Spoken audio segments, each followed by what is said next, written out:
All right, I think we're back up and running. Let me double check. Twitch is live. Okay.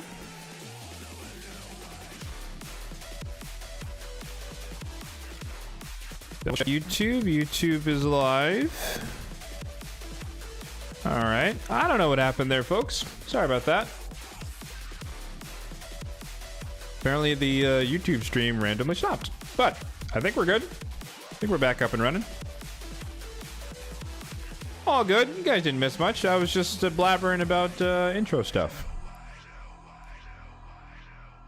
Yeah, I was saying that as the title would suggest, we're going to be running a campaign. We're going to be grinding a campaign. Champion training tournament going on. In fact, today's the last day of that. And then we're going to be chatting about potential for takeovers, potentially coming to a channel near you. So stay tuned for that one. But yeah, I was talking about the, I guess relative to you guys, it's probably old news. But to me, I just found out because I got home an hour ago from work. But they're buffing Sir Nick and Glacea from the Sacred Order. So that's exciting. I'm interested. Yeah, let me know in the chat if you guys are, if you're back. Apologies on that one, but I think everything should be good. We restarted the stream. Should be good to go now. How's it going, Apple? Yeah, obviously, actually, I didn't pay attention enough. I like literally like crammed through, like I was like just eating lunch and I was watching Nub's video talking about the buffs and I did not pay attention, so I don't know when the buffs go live. I assume it's... Well, actually, I don't know. Because the next fusion's not going to start until... Well, actually, maybe the next fusion starts soon. And then the Yuletide Titan event starts... Yeah, I don't know. I don't know what... I'm looking at a calendar. You guys can't see. I don't know what their plan is for Christmas, but anyways, I didn't pay enough attention. I don't know when the buffs are going to go live, unfortunately, but maybe you guys do. Maybe there's someone else covered it in their videos. But yeah, Sir Nick's gonna be a beast. Oh my god. Yeah, both champions. Oh yeah, both of them. But you didn't do. Oh, you didn't do Lady Noelle last year. Unfortunate. Yeah, I mean, I actually have 3 Sir Nicks, I believe. I think that's a true statement. Yeah, I do. He's not really doing much on my account. I don't know if he's going to do much after the buff, but it does. Well, maybe I will. Maybe he'll be swapped into Faction Wars a bit. If he hits hard enough, we'll see. I kind of don't like the idea of cheesing Faction Wars with Unkillable, so we'll see. We'll see about running them in tandem. But anyways, so from what I can remember, this ability is basically the same, except that if Lady Noelle's on the same team, he gets a taunt and a counterattack. So it's whether she activates it or he uses it. As long as she's on the team, I believe that's what it was. Taunt and counterattack on himself. And then that synergizes nicely with the buff to the A1, where this will, if they're together, well, baseline it's getting buffed from 50 to 60%, 65%. And then if they're together, it's a 100% chance, and the freeze can't be blocked or resisted. So you're taunted, you counterattack, and you can't block or resist the freeze, which is pretty strong. Very strong, actually. And you're forced to attack him because of the taunt. You think the patch will go live as soon as the path is over, so Monday? Maybe. I don't know. It's usually within a few days, but sometimes it's a few weeks before the buffs go live, so I don't know. But it's whenever the next major patch is, for sure. I have 2 of the fusions you regret doing. Which 2? Erdness? How's it going? And then yeah, the last change was the A2, the AoE. It's a shield plus strengthen, ignores 30% defense, or will ignore 30% defense, and then increases the multiplier. So interesting. We'll have to see. We'll have to see if it's enough. Ignoring defense is substantial. Plus, actually, I think his current multiplier is like 0.2 HP, or maybe it's 0.15. I think it might be 0.15. So it's a relatively weak hit, but ignoring defense kind of brings it a bit higher. So we'll see. Yeah, interesting. I have mine built. I guess we'll talk about each of them separately, and I'll highlight my builds here. Ads. Sorry guys, I do have to build. I do have bills to pay. Yeah, bring him out of the ball here. Makes you wonder if Lady Noelle is going to be the Titan event. I don't think so, because she's so recent. Because like Sir Nick and Tormund were like relatively old by comparison, so I think she's a little bit too recent to come back for free. But who knows? With the buff to Glacea, I could see the argument for Glacea being the Yuletide champion. She is Christmassy themed, or ice Christmas themes. But we'll see. I guess Tormund's not really Christmas themed, but he is ice themed. I don't know. We'll see. But yeah, my Sir Nick, he's just in 4-piece protection for the few times I do run them together. I don't know if that's probably not necessarily the best build, but he's also not like my highest priority champion, so he just has leftovers. But be interesting to see how hard he hits after the buff.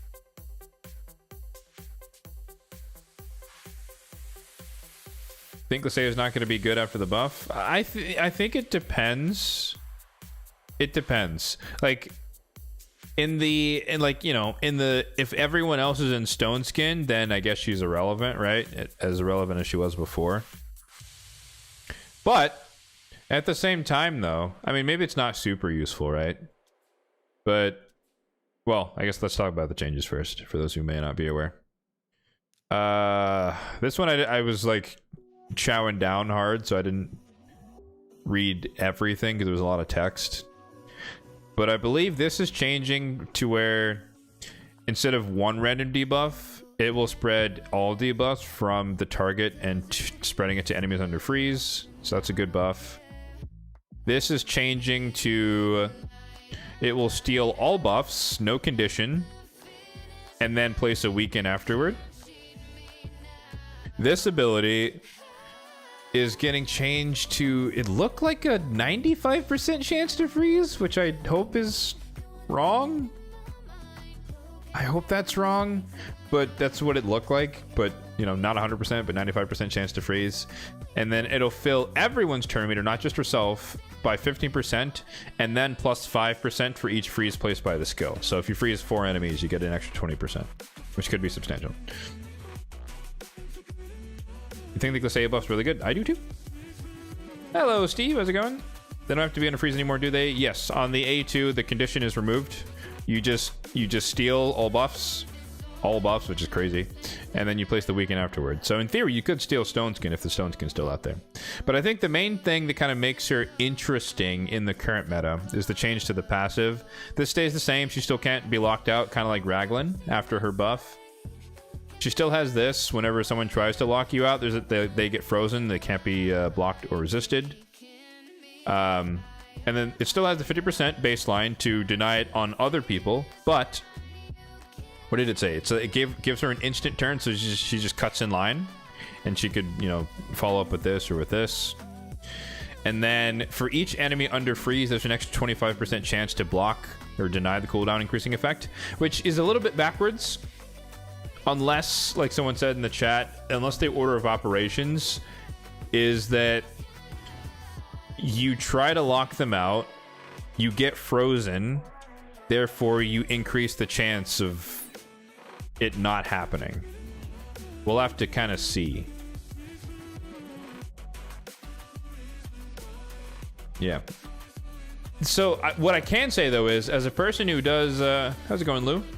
As a person who does use Glacea on occasion, she's not primary anymore because lockout is there's a lot more responses to lockout nowadays. But I used to use her pretty frequently. If you put her in like the lead spot, and let's say a warlord tries to lock you out, if he gets frozen when he attacks Glacea, or when he gets frozen when he attacks Glacea, he doesn't lock out anyone behind her because he got frozen in the middle. In the same way that like a arbiter trying to turn meter boost, like if she gets frozen during the turn meter boost, she doesn't place increased attack because she got frozen in the middle of the action. So there is a chance that depending on the team order, you try to lock out, you freeze yourself, and then everyone else has a higher chance to not get locked out. Or I guess the Warlord's a bad example for that one because he would get frozen. But maybe like a Yumiko.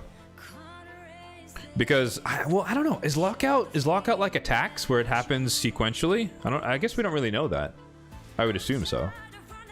In theory, if it was sequential, like a Yumiko locks her out, she's in the lead, she gets frozen, but it's an action that happens all at once, so it could deny it for the rest of them. I don't know. It's a weird one. I definitely have been locked out with a Yumiko on other champions with Glacea on the same team, so I know that one's a little bit different than Warlord. Maybe that's not how Warlord works. I don't remember. I haven't used Glacea in a while.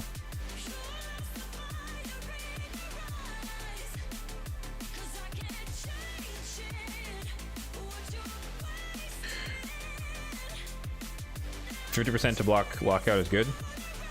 I mean, she already does that right now.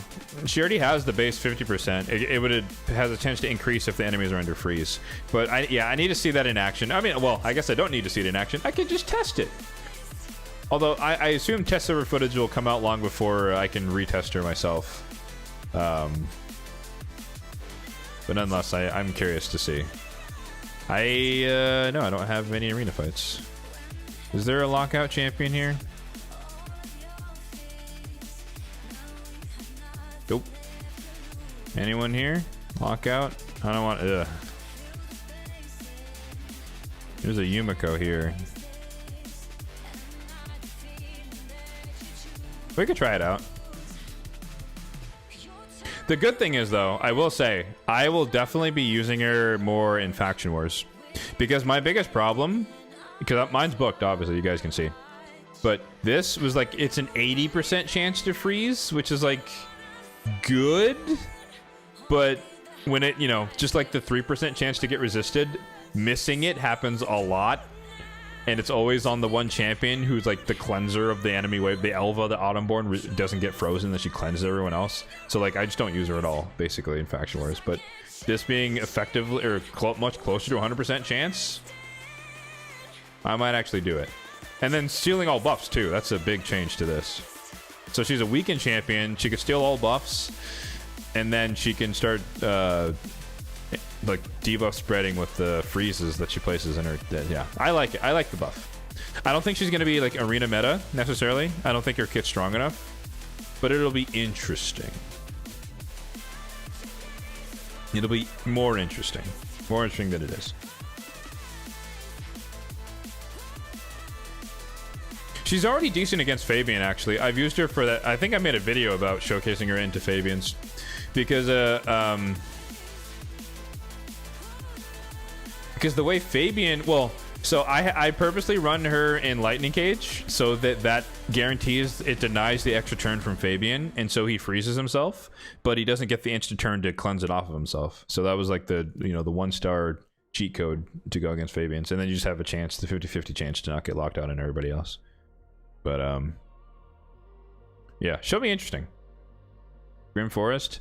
I don't know if she makes the cut for Grim Forest. Especially if you have to pick your champions...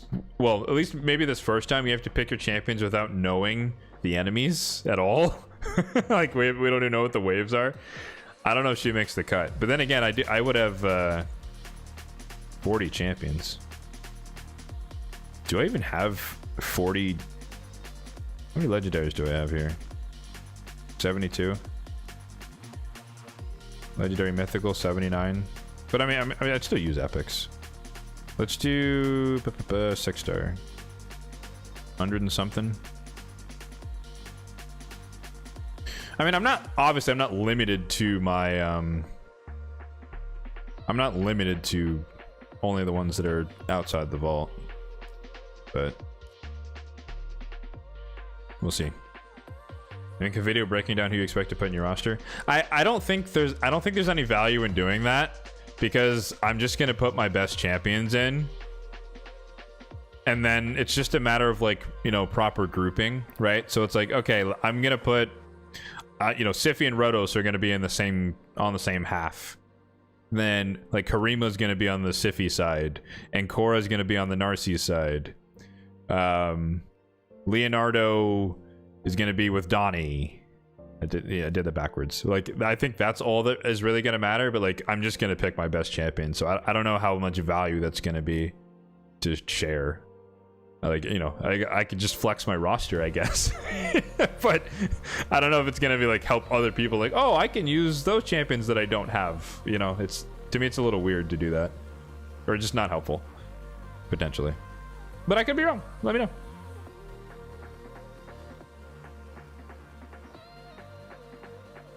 Do you think she does instant turn cooldown? You know, the instant turn is nice. We'll see. There's probably room. I don't have that many champions maxed, in fairness. Like, mathematically here, especially that are, like, PvE focused. Like, I'm not gonna bring, like, my Genbo and Skullcrown in, right? Like, you know. So from the PvE focused champions, I think she might make the cut. I could see an argument for that. But definitely, I mean, yeah, I might separate the bombers. Rio, Lydia is going to be in, Tormund will be in. I have the Mishinaki for each deck. Honestly, I think the harder version, harder version to draft is going to be normal mode, because it's so few. But hard mode, it's like 20 or 40 champions. It's a lot. Any stage with cooldown increase champion? You're not going to get to choose, though. That's the thing. It's going to be randomized, and then you can redraw. I think it was like 3 times a day, so you can redraw the draft that it gives you. So it's not, you don't get to choose. I think that would be too easy. I think, in fairness to the developers, it would be too easy if you could just pick the champions you wanted for each stage, because then you could just really just cheese it. And I think it's a nice trade-off. Instead of having, you know, another Doom Tower, another Curse City, where, you know, or I guess Doom Tower Secret Rooms / Curse City, where it's like you're forced into whatever they pick. It's like, well, it's Spirit and this, that, and the other. And it's like, well, no, you get to pick your best champions, but you don't get to use all of them. I kind of like that model, but it's also not live, so let me not, you know, endorse it too much just yet. You have Mikey and built him? Nice. I have Mikey and I did not build him. I did test a little bit. I was hoping to do that today, but Live Arena is closed. But my Donnie is built fully, and my Leo is built fully. And I guess there'll be a showcase coming soon. I have a backlog of showcases. But I do want to... I tested them out in a couple of Live Arena fights. One I just lost because he was just like a crazy, super mythical heavy champion. I just got one shot. But another fight I actually won with a Leonardo and a Donnie. Mikey is really worth maxing? I don't know about that one. I don't know about that. I don't know about that. Alright, let's do a little bit of champion training. I want to come back in 3 minutes when I get a token. For those who don't know how Glacea works, we can do a little bit of showcase there.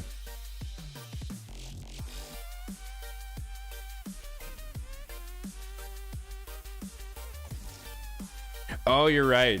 So yeah, it does select champions from both boxes. Yeah, I guess. Would that matter then?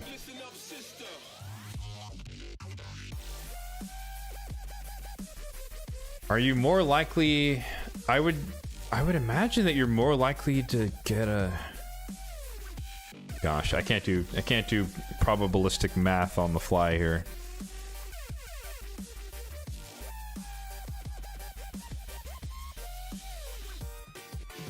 if there's 20 slots, you take one slot from team 1.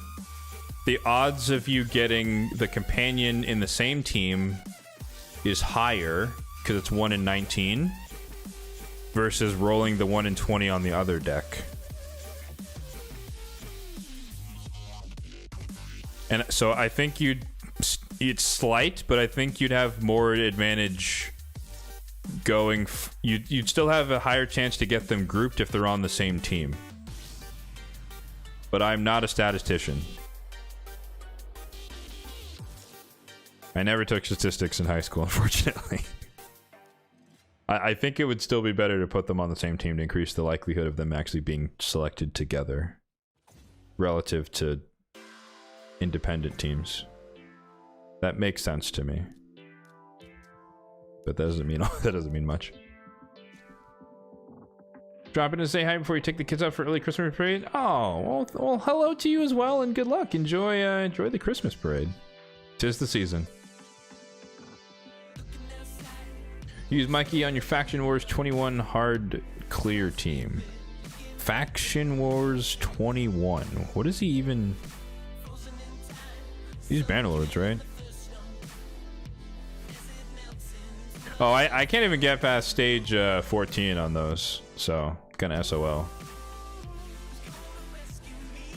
Zulu. You love Queen Ava? Yeah, she's fun. I got her so late that I've never actually run her in campaign, like to farm it, and she's slower than Fellhound because for some reason female character models are like 1 second slower to show up on the screen or something like that. It's really weird. It is aspect of the game. I like her for arena though. I love my block revive.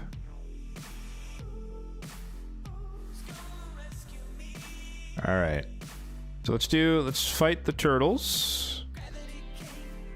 Is there any lightning cage? There is not. Is there any stone skin? There is not. All right, so then we petrify. Oh nope, we got the shield, I guess. That's fine.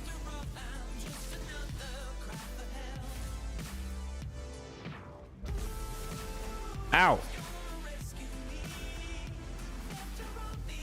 Wait, oh, I guess Arbiter must have brought someone else low. It doesn't matter.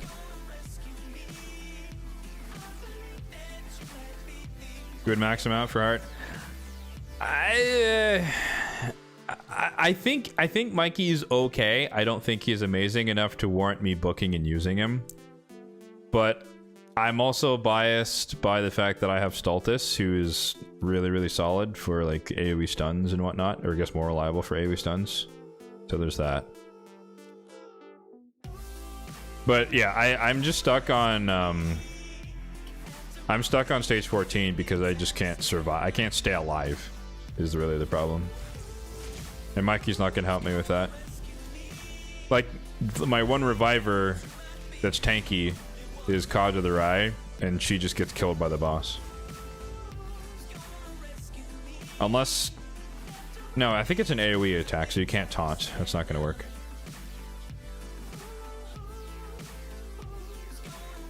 Haven't I run out of champions to build? Ah, dude, I have. I've never caught up fully on my backlog of 5-star chickens. So, like, as of right now, I have 1, 2, 3, 4, 5, 6, 7, 8, 9, 10, 11, 12, 13, 14. Let's call it 15. So I could make 3 more 6-star champions right now. And I still have some champion training to do. So I am always out of champions to build. That's my current state in the end game. So anyone who's new who can do anything, any one thing useful gets 6-starred. I think Xenomorph is going to be maxed soon if he filters into some stages in the Cursed City. I don't plan to book him though. Or it? Him? Wait. Are the basic Xenomorphs male?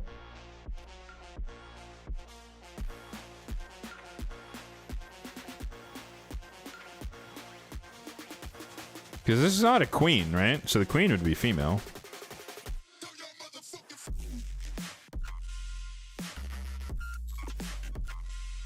And it's always referred to in the third person, so I guess it's an it.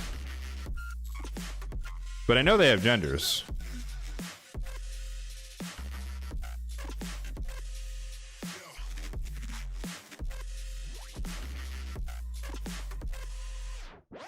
Bra equals female. I mean, but this is a creature, though.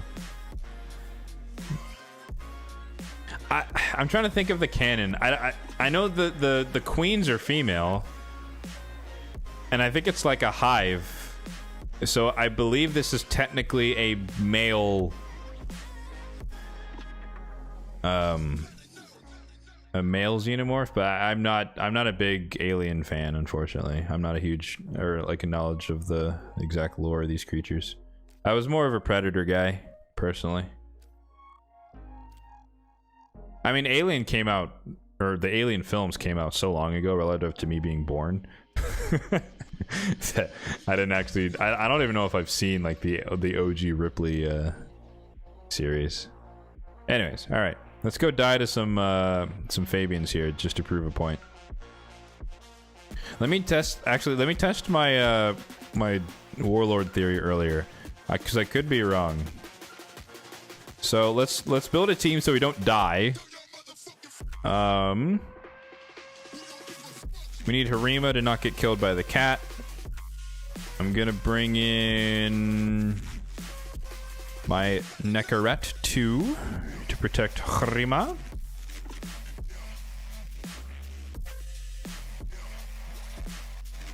And then I guess Gallither just for good measure. Actually, you know what? Nah. Let's go. Let's bring in Donnie. Let's change it up. What do I think about Predator? I think he's niche. I think he's okay. Like the champion, I assume. Not the movies. I think he's okay. I think the Hunter's Gaze block revive thing is really cool if it was better at its job.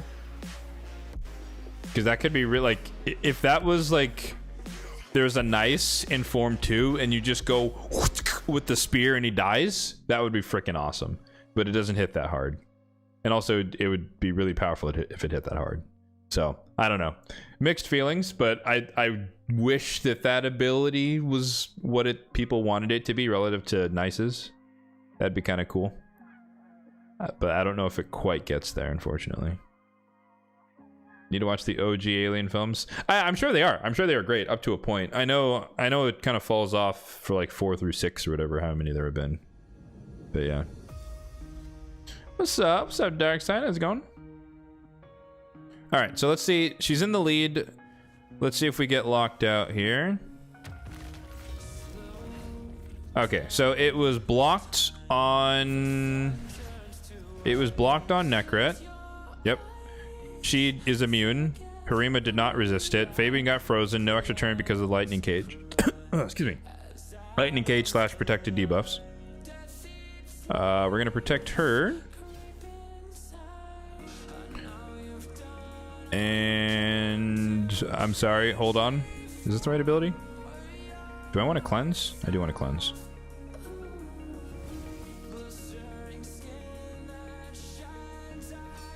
You'll have to forgive me.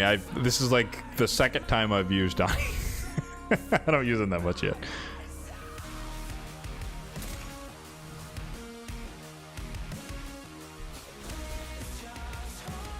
Okay, that was Donnie's ability that he just wasted, unfortunately.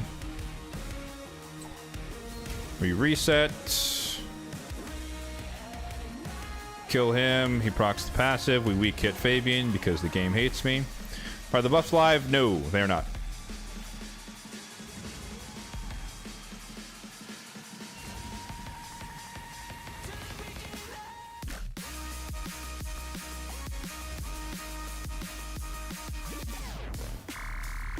Weak hit again. Nice. We're gonna get locked out. Weak hit resisted. Ooh, high resist Donnie doing work. High resist Donnie doing work. We're up to 3 weak hits from Harima, by the way. Just saying.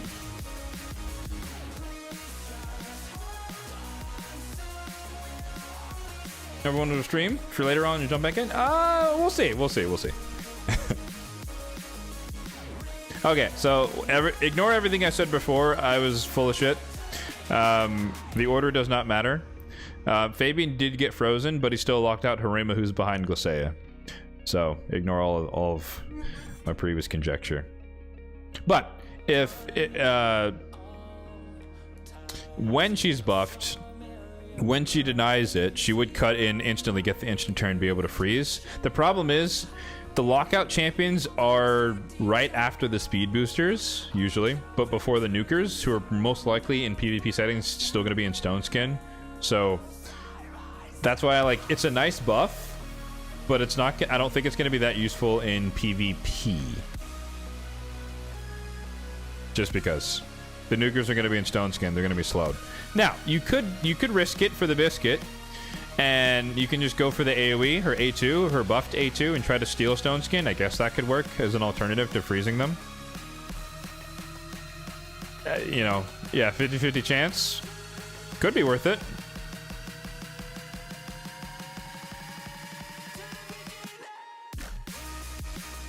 I mean, if all else fails, if you're going to get wiped otherwise, you might as well try it, right?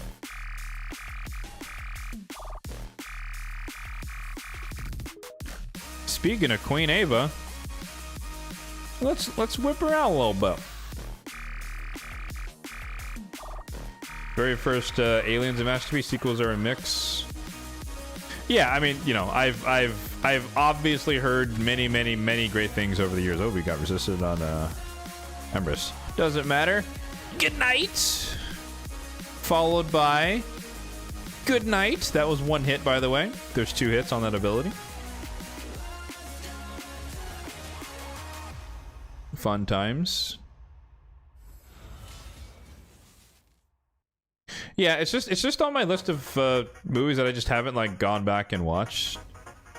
Not that they're like bad or anything, or I think they're bad. I just haven't gone back and watched it. Whoa! Right, Godseeker and Eerie Nuker? New meta?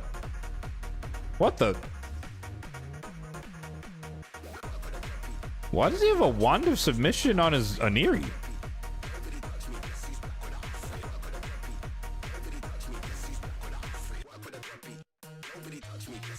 Okay.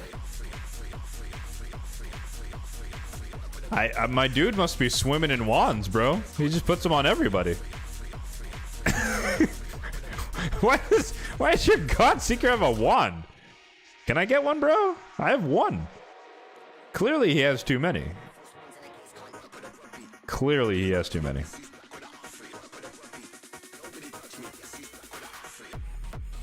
Nice. State of the game. Quadruple Stone Skin. You love to see it.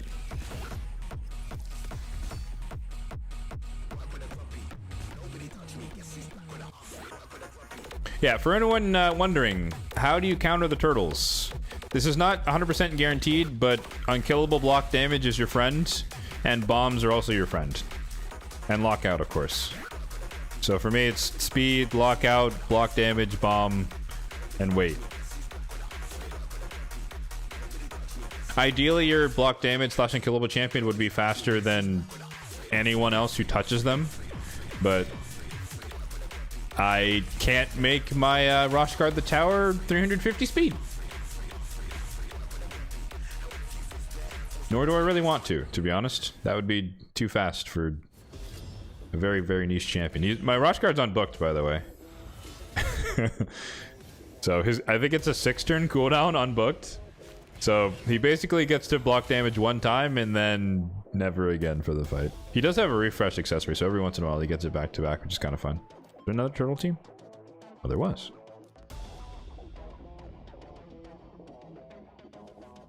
When will the Grim Force be released? This month. So I would say within the next couple of weeks. Nishek does too much damage to a non-stones controls that get activated. That's why I was saying you have to kind of be careful and make sure that, well, ideally you put up block damage or unkillable before your Nishak goes, which is how I have this tuned. But for very weak teams, my Fabian sometimes brings someone below 50%. and then that makes me wipe, so I have to be a little bit cognizant of like super low level turtle teams. But for the most part, what you see is what happens, where we lock him out, we bomb him, and wait. Do you have like damage? Do you have a crit rate on your Nishak, dude? You got that wrong build going?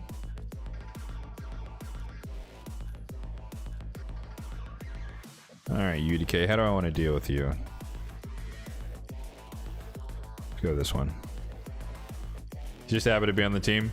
I mean, hey, Roshkard's happy to be out of the vault, probably. In fairness, actually, he was never in the vault. He's always been there, like, as a like arena flex spot where like I needed him, but as the meta has changed, what? As the meta has changed and more champions have come out, he's just gone further and further down the utility spectrum for me. But I used to use him for like half racks. That was the main thing back when half rack was a more prevalent thing. Where it's like, you know, I kill someone knowing that half rack and stone skin is going to take 5 years to get a turn, and then just sit under block damage and you don't die. At least that was the logic anyways. Alright.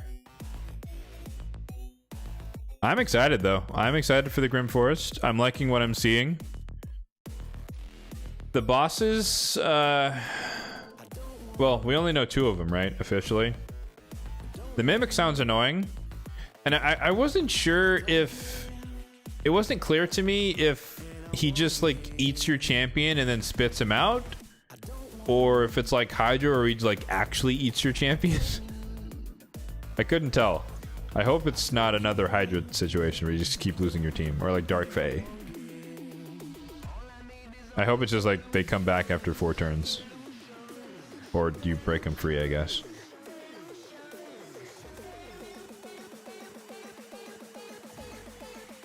And then like the gold goblin guy seems very... I was very confused when they went like reading through his kit, and then seeing the video where it's like Chimera, where you just do as much damage as you can in X turns and then he runs away. I thought it was like, you know, bring his health low type deal, but he's just... It's a, I guess, a loot pinata, so to speak.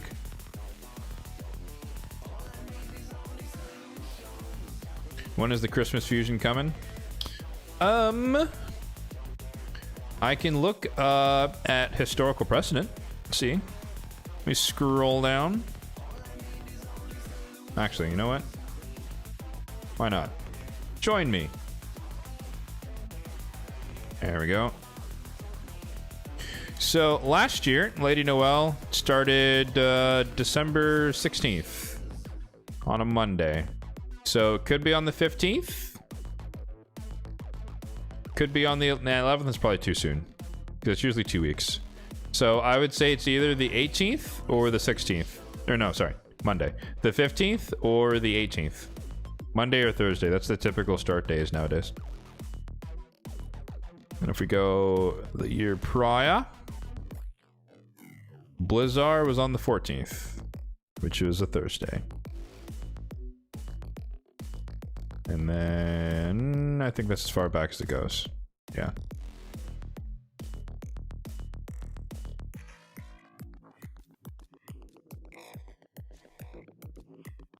Actually, I don't think I have a command for that spreadsheet. Maybe I should add that. But if you look at any of my Fusion Plan videos, shameless plug, you can have access to that spreadsheet. It is free to look at. So, open source. How's it going, Mr. Pad? What's up? What's up? Yeah, I think, what was I thinking before? For the Yuletide Titan event, right? For the past 2 years, they've given out a free Void Legendary Champion. Air quotes free. Tormund followed by Sir Nick. I thought they were gonna... So, I mean, well, not thought. We don't know yet. It's unconfirmed. So, my thought was that they were gonna continue on the Void train, Christmassy themed. And so my thought was that the next one is going to be Carolon the Ringer, or Carolyn. Because he's Void, he's wintry themed, ice themed, freezy themed. That was my original guess. But now that they buffed Sir Nick, or going to buff Sir Nick and Glacea, I wonder if they could break precedent with the Void thing and just go for Glacea, because she's gonna be not great, but she's a lot better. But it would be breaking from the precedent of them being Void. So who knows? We'll see. That'll be after the fusion though. Probably like might overlap with the last week of the fusion, like basically the week of Christmas, more or less. Did I already do this? I did.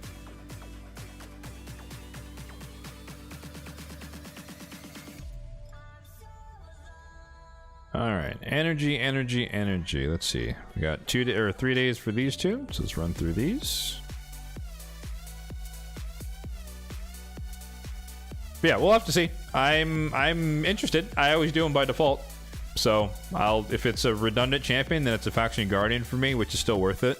Because I had 2 Cyranics last year, and I still went for the third one, just because. Well, maybe not just because. But there was a mythical tome up for grabs, so I really went for the mythical tome, and then the champion is like 50 more points, so it's like, you might as well. If you invested that much already, no reason not to. How am I doing? Dude, I'm chilling. We're good. Good out here, man. It's a good day. I did have to work today, and it was a long shift for a Saturday. Let's put it that way. I worked for 5 hours, so that wasn't great. Almost a full day, I guess. But it's all overtime, so we got to take that to the bank. Feels good.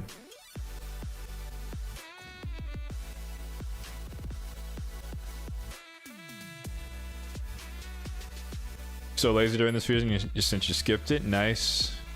Oh, you're an energy hoarder. I cannot do that. The thought of losing all the accrual energy from every day hurts me so much that I cannot sit above the energy cap for too long. It's like 400 energy a day or something. I forget the number, but like can't do it. I'm too weak to do that.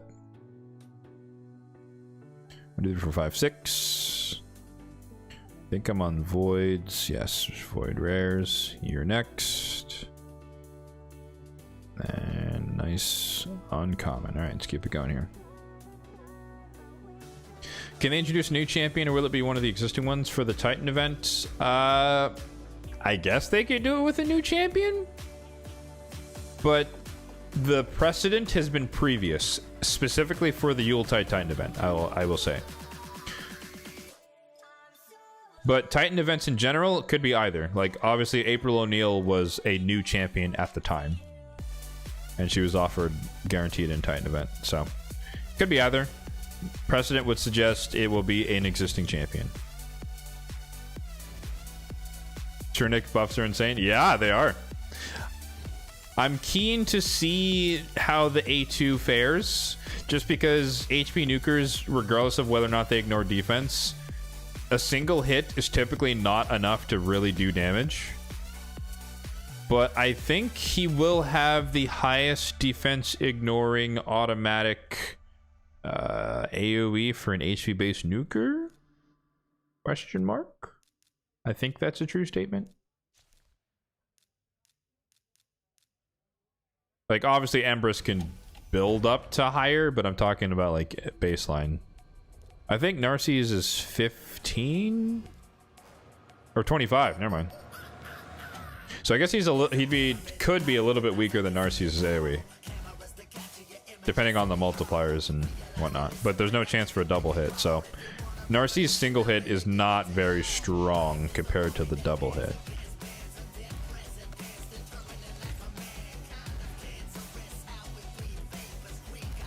Empress ignores 50%? Well, it's only... There's a condition for that, though, right?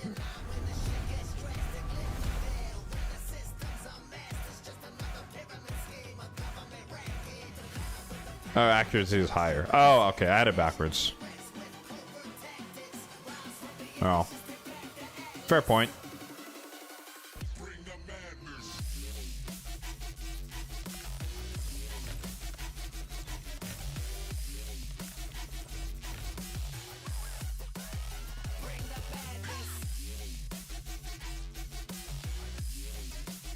Bring the madness.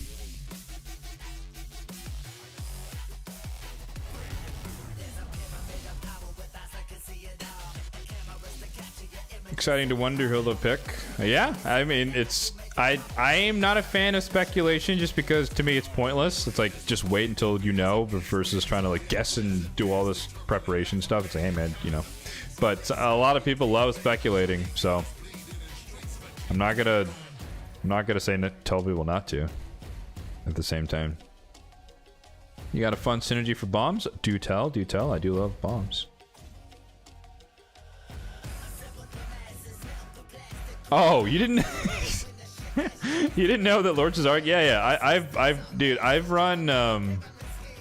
I've run the triple bomb comp before, where it's Arbiter of Shazar, Nishak, and Gaius. I called it the kamikaze bomb strat, where it's like either everyone overlaps their bombs and you die, or you somehow cut in, you kill Gaius, and then you die anyways. I forget what situations I use that in, but it's mostly for the lulz.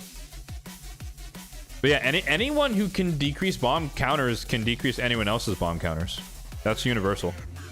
So, abuse away.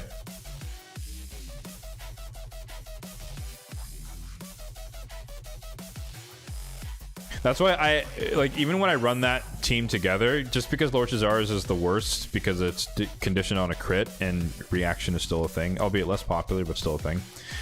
Sometimes I'll run, like, I'll let Nishak as my fastest, so he goes and places his bombs that are one turn, and then Gaius is the next fastest, and I'll just use the A3 on Gaius to kill someone versus trying to do his bombs as well. But if I'm just trying to stack the bombs, then a Gaius will do the AoE, and then Shazar will come in and decrease him to 0. Because Nishak already dropped him to 1. Or some variation thereof. I still need to... Ashless got booted from the booking list, but I still want to build up or book out Ashleth and run her with Chuanarok and do some shenanigans with that too. That'll be fun. I do like bombs. You couldn't tell.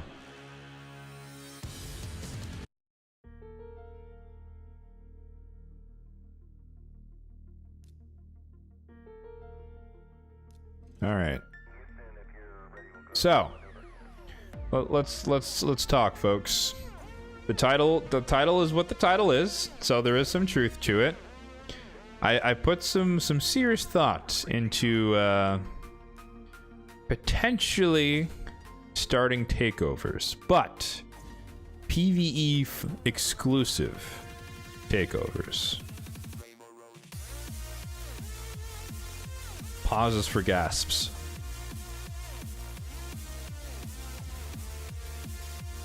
Mikey can spread bombs too. Yeah, but then I would have to, you know, use Mikey. So therein lies the problem, yeah? Serious thought in a grinding campaign. Hey, you know, dude, it's hard to click replay, man. It truly is.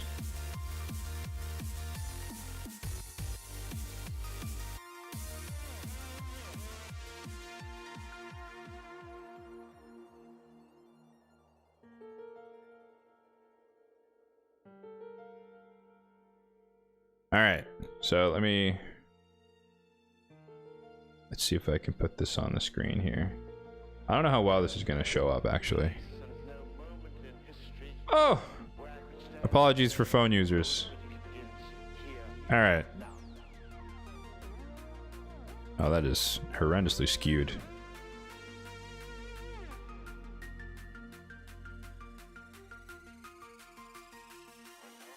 I guess there's no good way to recenter it on. Hold on. All right.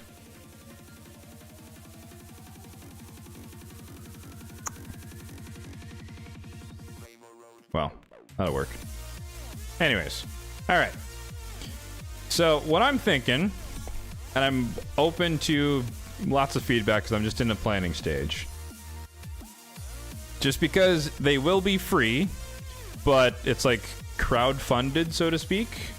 And I prefer to not run like monetization aside from ads on YouTube. relative to live streams. I think it's just easier on Twitch, so it'll be Twitch exclusive, but nonetheless. If we can get 5 subs for the month when it goes live, don't do anything yet. It's not live. But once we hit 5 subs for the month, then that would unlock a free takeover for someone. There would be an intake form that's just like a Google Doc or something, or I guess a Google form. I'd have to look into exactly how that works. But you'd fill out the form, and it's basically a lottery. Someone gets chosen from the entries based on, well, from those who are eligible. We'll talk about that a little bit later. But yeah, one person gets it for the month. That would be the last Saturday of every month would be like the takeover stream. Obviously, I'd still like play the game normally, but I would add in maybe an hour, 2 hours versus taking over someone else's account.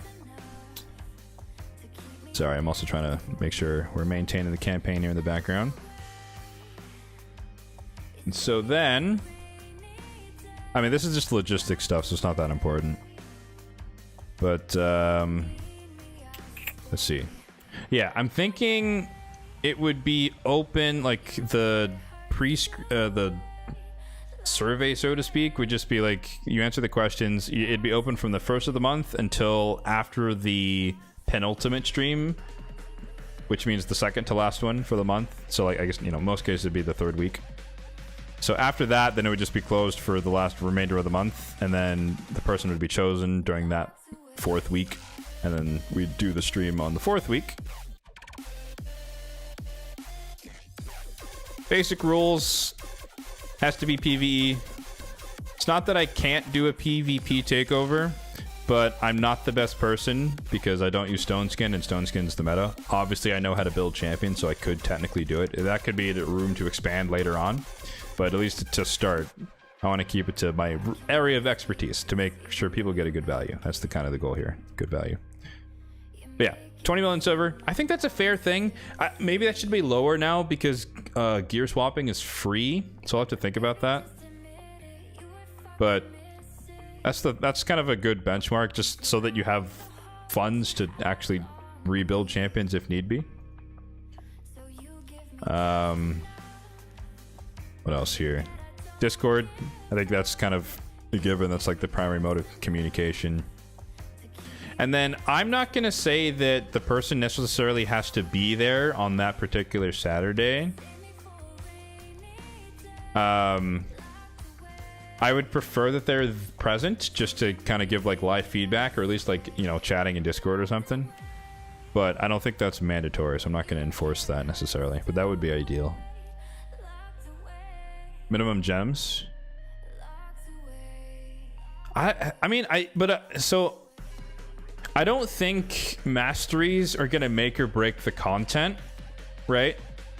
Just thinking practically, like if we need to change from Giant Slayer to War Master because you picked the wrong one, like that's going to affect your damage, but like your Dragon run's still going to work, you know what I mean? Or your Fire Knight run's still going to work. So I can think about it, but I don't think a gem amount is needed. I could just tell you to fix your masteries or your blessings afterward whenever you can afford it. But it's an idea.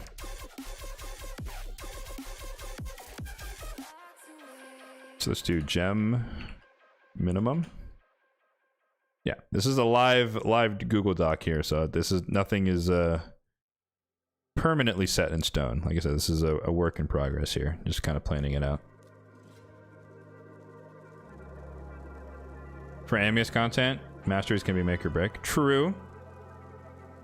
That is true. I mean, but it's depending on the team though, you can just kind of tank Amius doing crazy things, but yeah, it depends on the team. That's a good point though. Amius would be potentially problematic.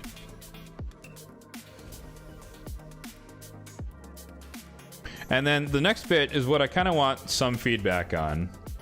So I was thinking of starting off by saying, if you've won it, let's say you win it in January, you can re-enter for February, but you will not be selected, and the soonest you could be selected would be March. So do you guys think that a 1 month cooldown is enough time for repeat takeovers? or do you think that it should be longer than 1 month? Obviously 1 month is the minimum because these are monthly.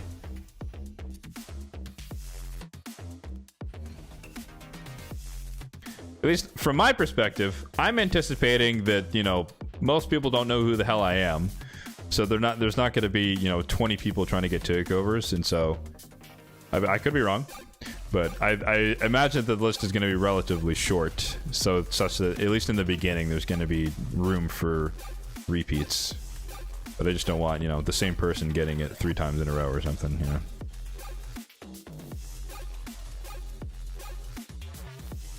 Crime Fighting Beaver, thank you for the follow. Getting close to the 500, appreciate it. 8 more to go, closing in.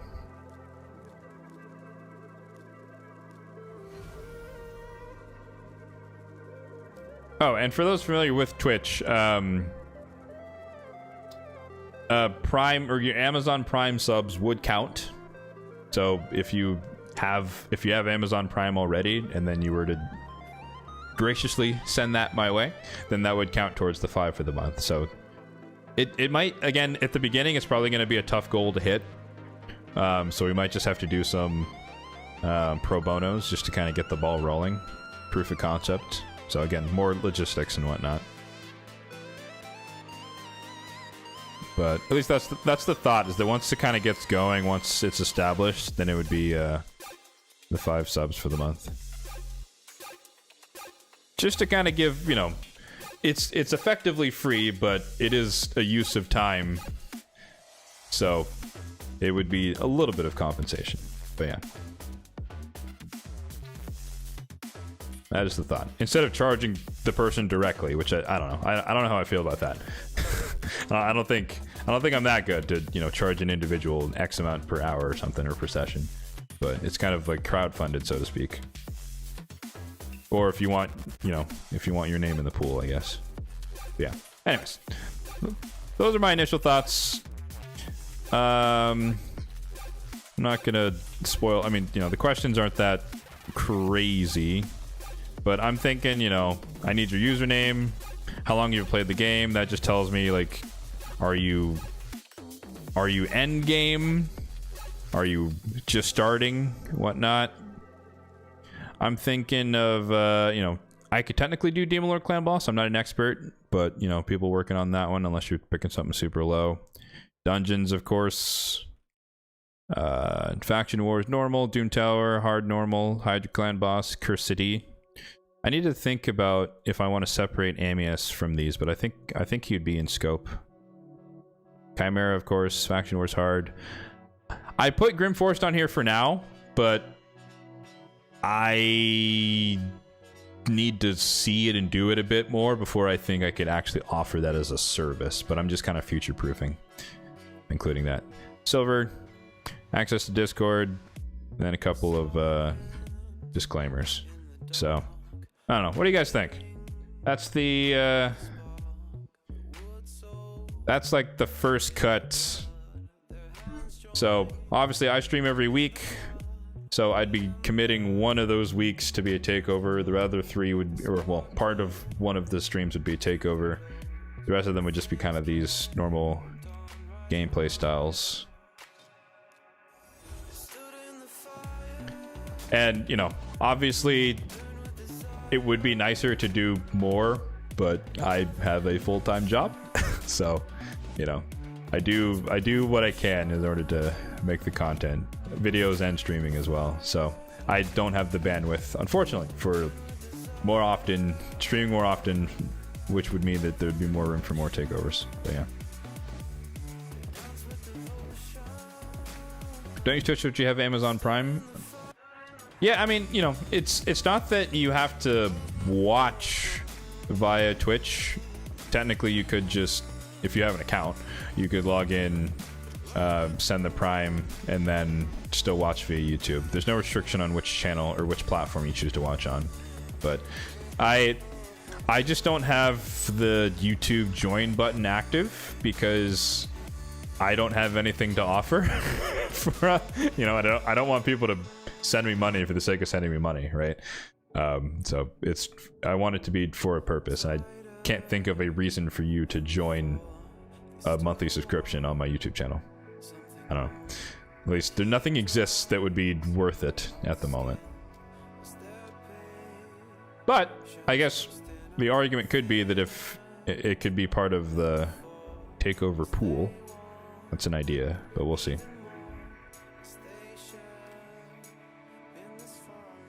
Amazing channel for free to play. Yeah, I'd say so. No bias, no bias. 30 million player power. Indeed, indeed. Keep in mind, though, I am free to play, but this is my 5th year of the game. So I've been around for a long time. You get a lot of things after you've been playing for a long time here. Good and bad.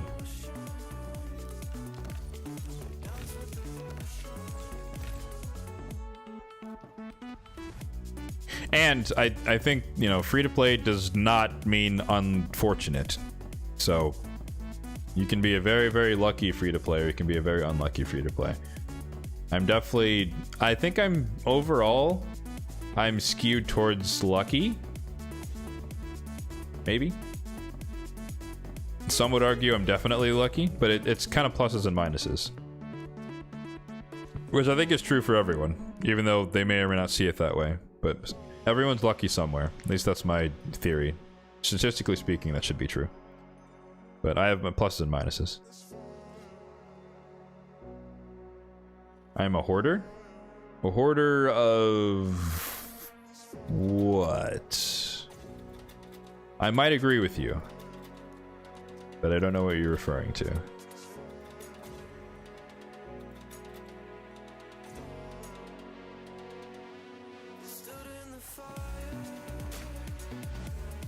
But yeah, any floor is open? Any other feedback on the potential takeover system? Yay, nay? Don't do it. You don't know what you're talking about. No one wants to have a takeover from you. Fair enough. Understood. Any and all feedback. I'll probably put a post on my YouTube page community tab as well, just to kind of get more eyes on it. Maybe not the underworkings of that Google Doc, because that's just that was just like a brain regurgitation or brain vomit from like 2 hours of thinking about stuff. Multiple mythicals and only one wand. True. What's up, Pedro? How's it going? And the free wand, I might add. It's the free wand. I did not. I've yet to craft a wand of submission. I got the free one that they gave out. I've never made one. I've only made aspects of Siroth, which aren't bad in fairness, but they're not as good. Although I must say, I don't know. I feel like my wand never works, dude. Maybe it's like 1 out of 5. I mean, no, I guess that's the actual chance. Or is it? No, that's where it starts. Hold on. What are the chances on the wand?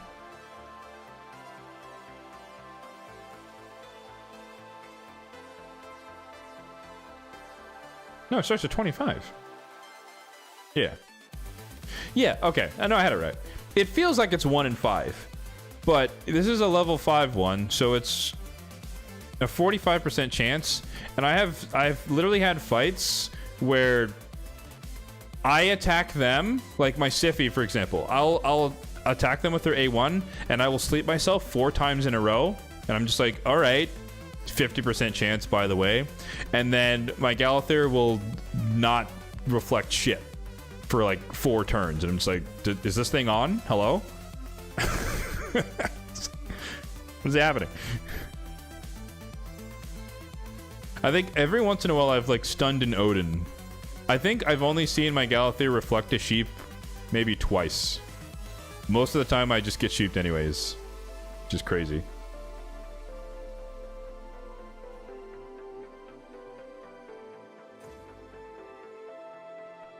You hate watching them on dead or revival accounts that are obviously not playing. Is in you hate takeovers on... You hate people that do takeovers who are new or dead, or... Wait. I'm not sure how to interpret that. Oh, taking over an account that is inactive. I think that's what you're saying. Okay. I think I'm picking up what you're putting down.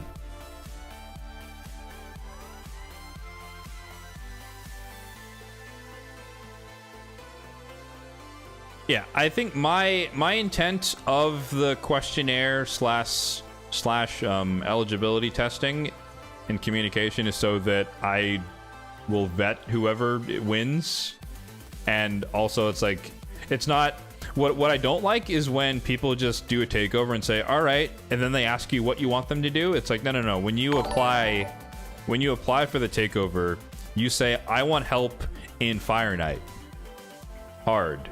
And then if you get chosen, I'm going to help you in Fire Knight hard. And that's it.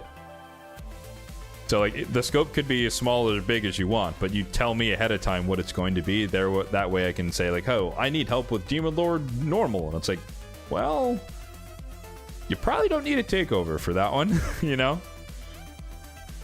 So the intent is that I can kind of screen to make it somewhat interesting so that there's not just, it's not a potentially dead account. And it's not just someone saying, help me on everything. It's like, no. Be specific. Help me against Amius hard. Help me against the Dark Fae, you know. Specificity.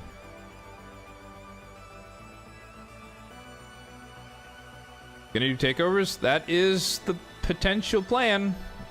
I'm working on the logistics. I need to convert all of those thoughts I shared earlier into like an actual like survey, and then I need to link it, put a command in so that you can type it in the chat and have access to it. And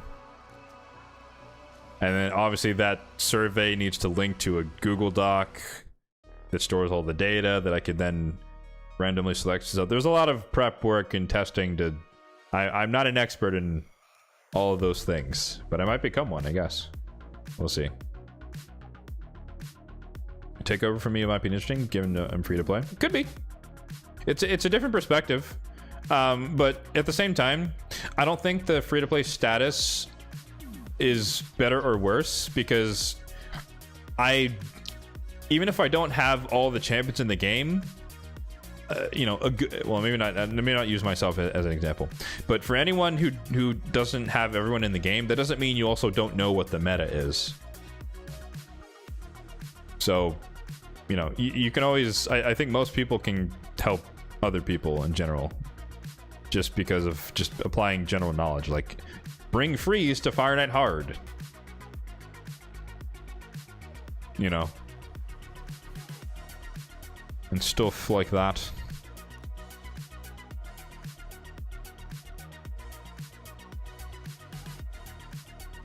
Understand the struggle? Perhaps. You know, the struggle is relative. I would say struggle is relative to, I mean, just the core of the game, right? How lucky you are and how much you know. But you're not wrong though. I'll give you that. You need help with raid, just raid. Yeah, exactly. That's how, I mean, you know, not to throw shade, but sometimes if people request it, they're just like, help me, my roster. It's like, help you with what?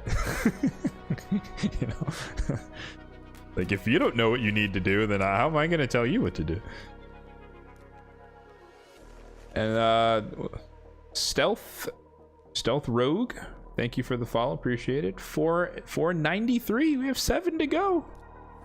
7 more Twitch follows and we hit the arbitrary number of 500 followers, which is not special in any way, but it was close, so I just put it up there. Appreciate all you guys. When and how to apply? TBD. TBD.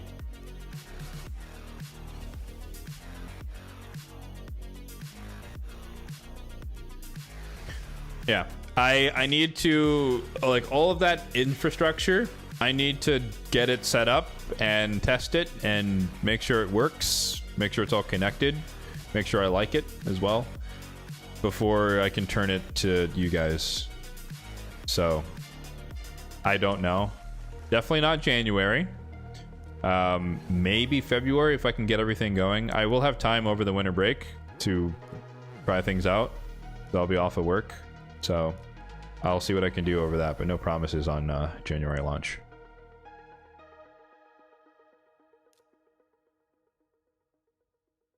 You need mythicals? Yeah, can't help you there. Hey, I'm on a rough streak right now, man. I haven't gotten to mythical in 90 primals, so I'm washed. I'm washed, guys.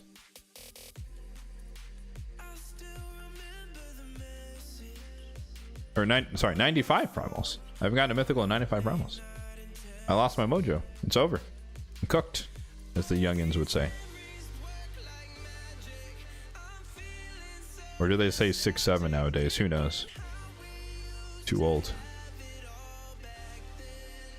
How do I feel about primals on the Mercy? I don't care, personally. It's one of those things where everyone thinks about odds from their personal perspective, which is I want more things for me, which is great. There's nothing wrong with that mindset.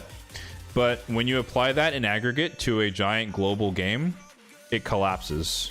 And so it's actually not possible. And it's actually not what you want. It feels like you do. But if you get every champion very, very easily, then the game becomes boring, it becomes stale, everyone has everything, and you stop playing and the game dies. Now, with that said, could they buff the rates a little bit? Sure. So, Olive Branch.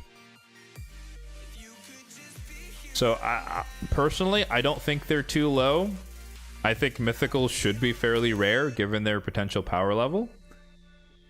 But I also know that people are going to look at me and say, bruh, you have like 10 mythicals, sit down. It's like, it's easy to say it from your perspective, and it's like, fair enough.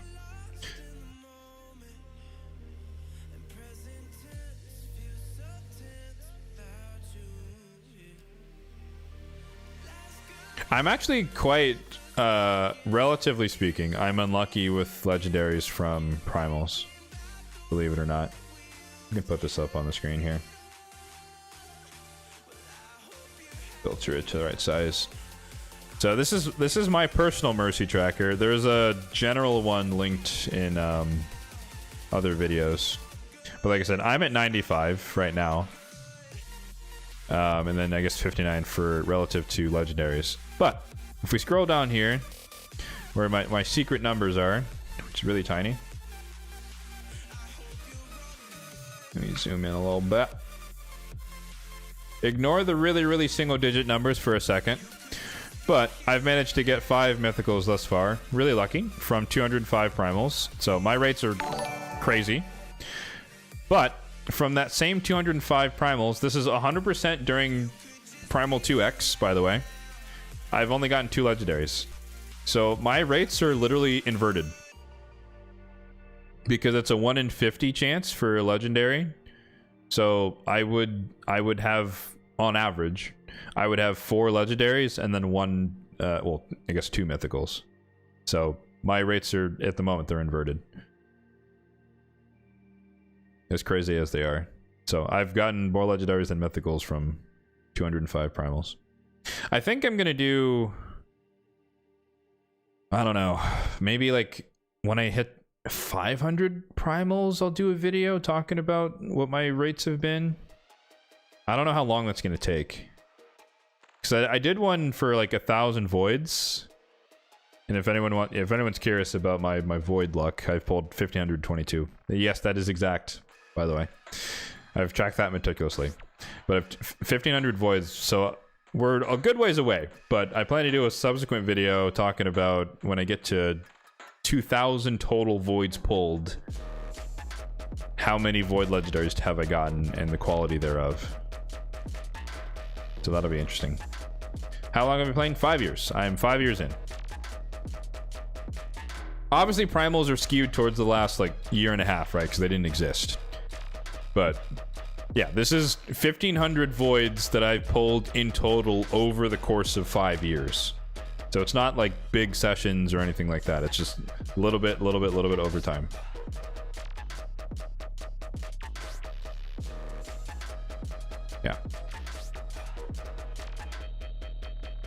One thing you notice, guys, I am a huge fan of numbers and spreadsheets, so get used to those if you're new. got a little nerd in me, for sure. Ian Churchill, thank you for the follow. We're closing in 494. It's amazing what an arbitrary goal makes people feel like they want to contribute.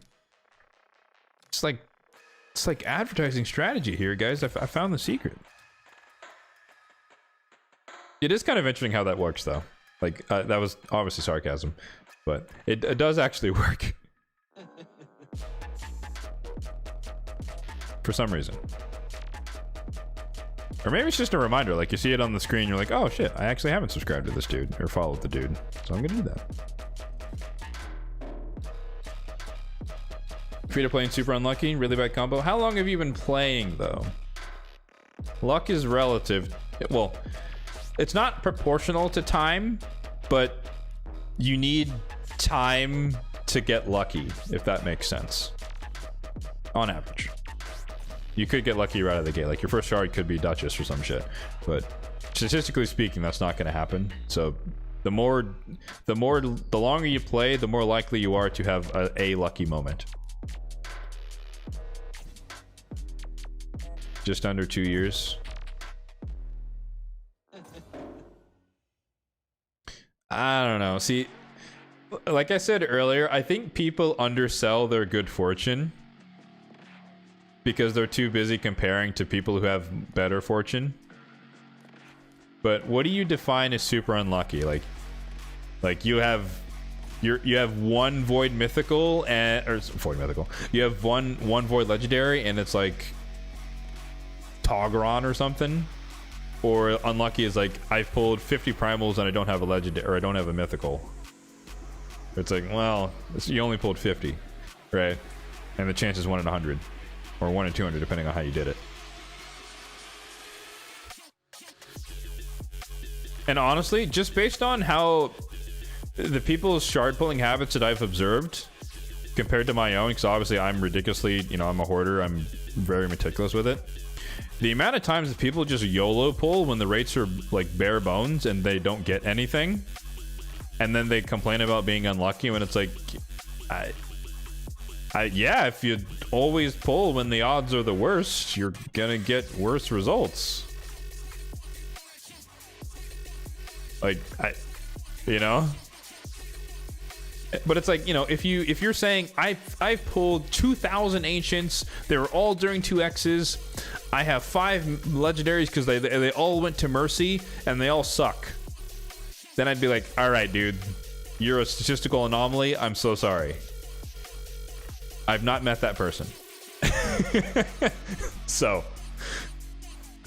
and statistically speaking, that should be extremely difficult to do, so I should never meet that person. But it could happen.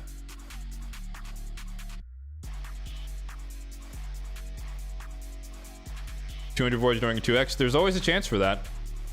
And a dupe you, Carl. I mean, look, that sucks. That's objectively, that does suck. But hitting Mercy during a 2x is not an impossibility. And it's like, it depends on your mindset going into it. That's why, if you watch my shard pull videos, my baseline mood is I'm not going to get anything. So that if that happens, I'm not sad, because that's my level. That's where I started. I started off saying I'm not going to get anything. When I get something, sweet, I celebrate. If I don't get anything, cool, that's what I expected. So I'm never mad, if that makes sense. It's like, for me, it's a mindset thing. So like, I choose to not be mad about bad luck, because to me, bad luck is the status quo. Good luck is rare, as it should be. It always seems to me that like people have this idea that they should be lucky all the time. And I never understood that, because it's like, if you were lucky all the time, by definition, that wouldn't be lucky, because it's all the time. So it's like, what are you looking for? But that's like pragmatic me. Exactly. If everyone's super and no one is, yeah. So it's like, you can't be lucky all the time. Like, it's just, that's defeats the definition of luck. And also probability is not in your favor for that to happen. Which also means that even for someone like me, you look at my luck and you're like, holy shit, he has 5 mythicals and 200 primals. And it's like, yeah, I had a hot start. And then now I've pulled 95 without one. I'm not complaining. I'm just stating the numbers. So it's balancing out right now as I go on a streak of not getting anything, which is fair game. Like that's how the math works. I should, on average, go on a really bad streak to compensate for the good streak I had as we approach infinity. So, yeah.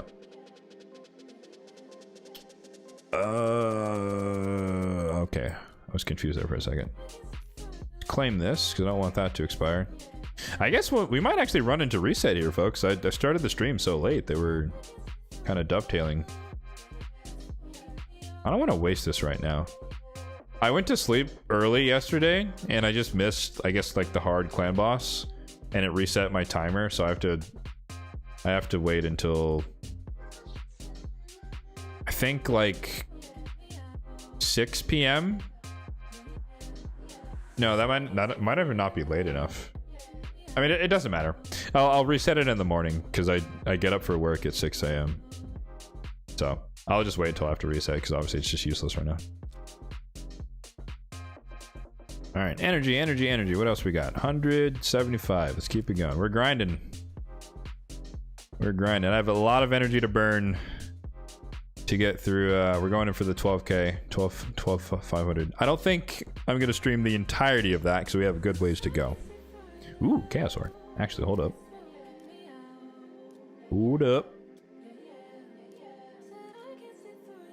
A 6-star epic. I forgot where I was with these. I haven't got one of these in a while. Chronophage, no, not Rebirth. Pinpoint's been closed. I think I was working through Impulse, right? Oh no, it's done. Okay, Impulse is done. I think after Impulse, it goes back to Relentless.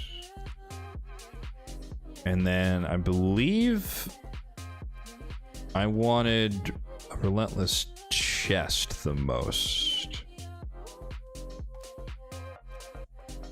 Yeah, there we go. This is like a super trash one. Oof! Still a trash one. Okay. Worth a shot. Plarium, please add more 6-star epic Chaos Ore. I don't know why it's so rare. I feel like you get more legendary Chaos Ore than epic for legendary or for 6-star, and it makes no sense. That's backwards. Gotta dupe your Carl and Arbiter, it happens. Also dupe Odin. Hey, I mean, I'd take that trade. I only have one Arbiter, which kind of surprises me, but you know, obviously I'm not swimming in void legendaries either, but I still only have the one copy of Arbiter, the free one, and the free copy of your Carl. But I also have 3 Sir Nicks and I have 3 Necrets, so everyone has their dupes, and I think 2 Vlads, but one was a fusion. Fundamental misunderstanding, ignorance of statistics, and a general victim attitude? Probably. I mean, you know, I always talk about it, right? That inherently as humans, like it's literally bred into, like evolutionarily bred into us to have a negativity bias, because the people with positivity bias died. Like, I'm not even kidding. So we are evolutionarily conditioned to be cautious and therefore more biased towards the negative. And you can see that manifest today in various forms.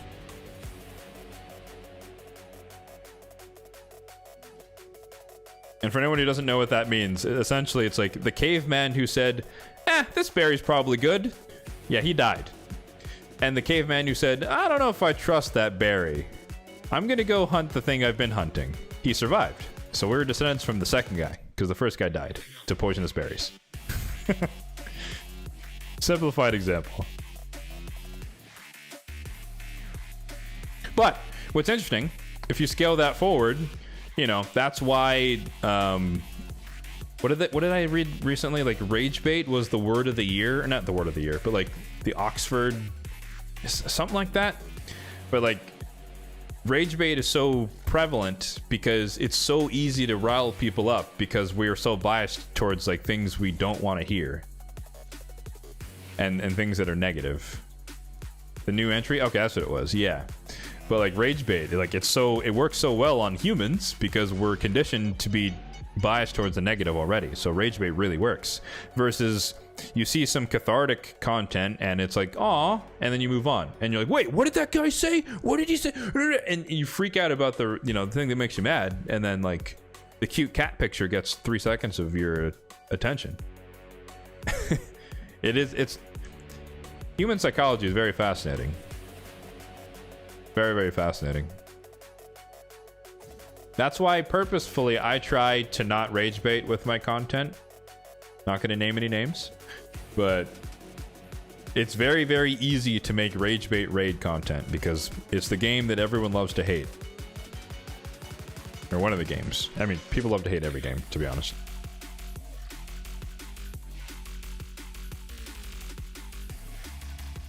That being said, that doesn't mean I can't be critical. Like I've definitely, you know, given Plarium my opinions, but I don't purposefully package my videos such that it's meant to make people more mad than they already are. I don't need to do that. There's enough content that does that already. Sadly, in my opinion, at least. All right, I think Void 1, 2, 3, 4. That's the 4th one. So we move on to Force. Does this matter? No. This is my OCD. I like to go in order and make 4 of each for no particular reason.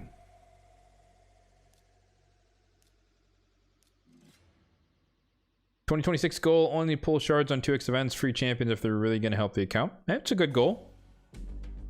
I don't think it's as easy as you're making it sound, but more power to you. I think it's, well, especially next year, they what did they talk about adding? Edit out Darkseid, appreciate it. Always, as always, appreciate you dropping by. I think they said next year they're going to come out with a system that it sounds like a summon pool-ish thing, but it could also be like a shard event where the pool of champions are only champions you don't have. So like, I don't know, I don't think it's quite a summon pool, meaning that it's like a prism shard, but we don't know for sure exactly how that's going to work. But it's an interesting concept where it's like, it'll, you know, some subset of champions, it'll be like, oh, you don't have Roxum and Dracomorph and Karen, so if you get a legendary, you're going to get one of these 3. Like it would be a larger pool, I'd imagine, but it's an interesting idea that we're like, you're guaranteed if you get a legendary to get someone you don't have. I'm intrigued, I will say. I don't think it's gonna be able to compare unless it overlaps with existing events, like it overlaps with a Pogo or pull and get one, or it overlaps with a progressive chance already for a Summon Rush or a Fusion or something. If it's standalone, I think it's pretty trash. You know, it's just whale things, like the champion collector whales is just their event, but if it overlaps with other existing stuff, I think that could be quite interesting. But we'll see.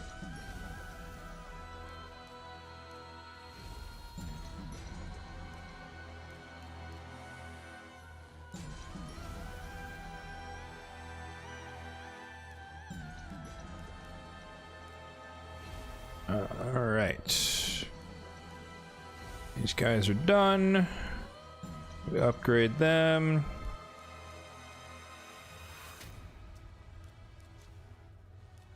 Upgrade this.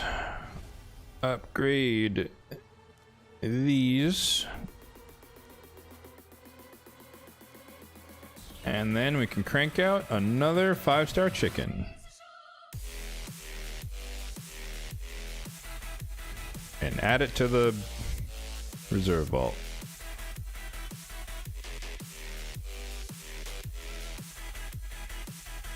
Yeah, like I said earlier, I have a backlog of chickens, so I get 6-star champion out whenever I please, and so I just have to keep cranking out chickens in order to actually do all these events and tournaments nowadays, which can be quite boring, but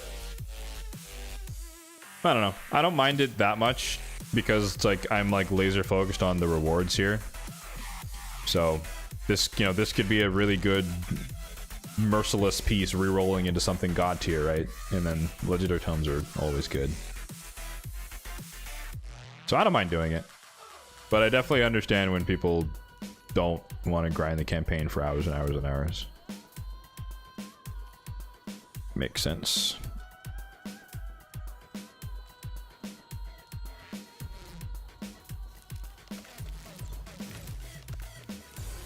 What else is new?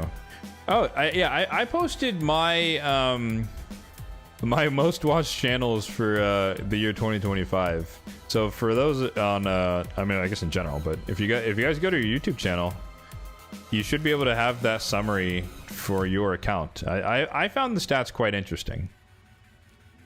Because it kind of like it's, you know, it's AI generated as far as the data is going to make it personalized, but I found it interesting what's like what types of videos do you watch?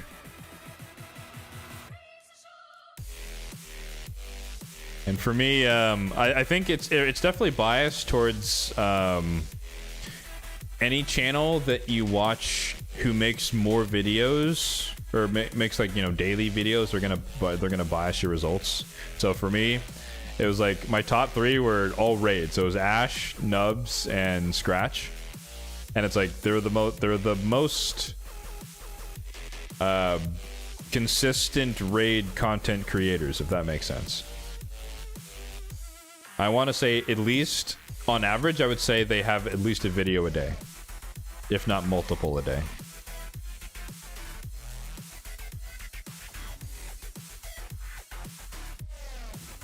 But it didn't, you know, it was a nice moment to kind of reflect and be like, what do I watch on YouTube? Because to me, I obviously know it's a lot of raid content, but it's like, because I play raid. But I remember it was saying I was watching a lot of, it said for the year I watched a lot of skiing and skateboarding, or skiing and snowboarding's content, which is true. But that, I think that was mostly biased towards the earlier, well, I guess winter, the earlier part of the year. Obviously, you know, there wasn't much to watch in that regime for the summer and spring and whatnot.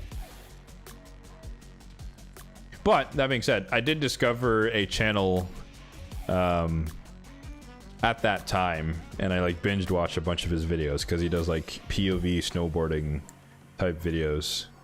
So again, it's like volume over diversity, so to speak. I know I watch a lot of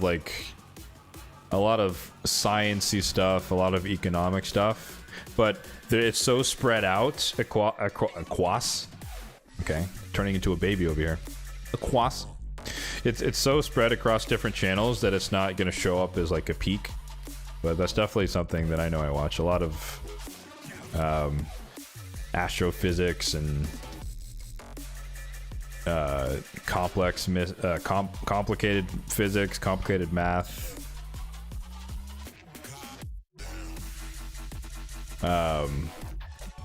Like not like financial literacy type stuff, not necessarily that, but just like state of the economy, different, you know, economic factors. Like I like to be up to date with that type of stuff.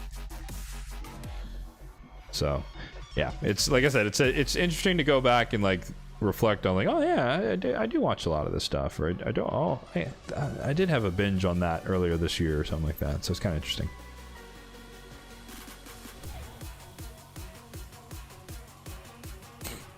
I was 4th on your list. Ooh, feels special, man. I honestly didn't really expect to make people's lists just because I don't post daily.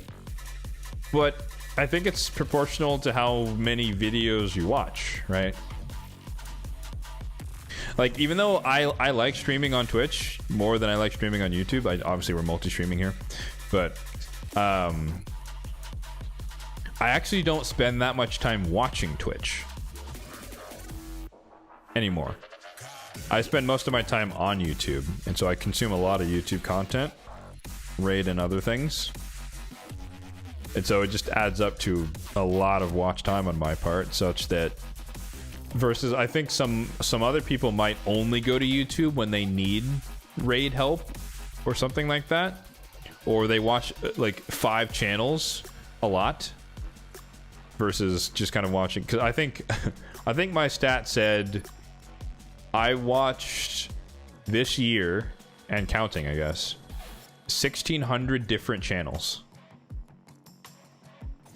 which is nuts. Like, I don't remember watching 600 different channels, but apparently I did. So I'm very wide in my breath.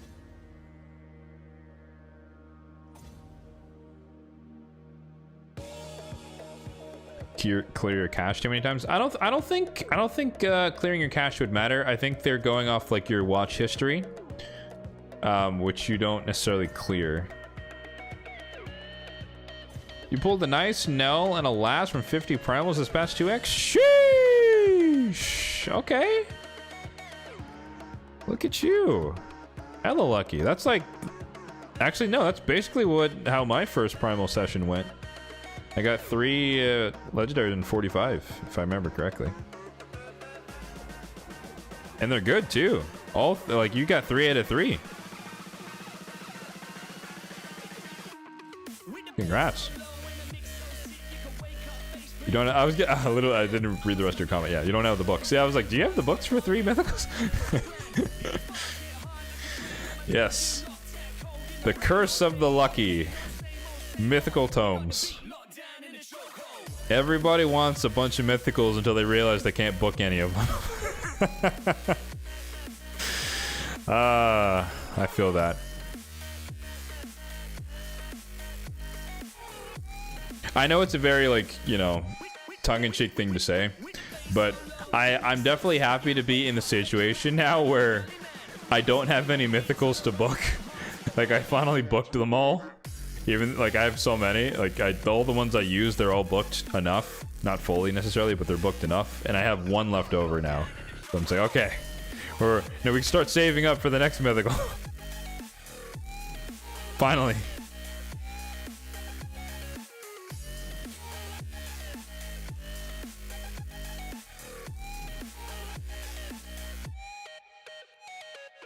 You thought your books on nice. Fair enough.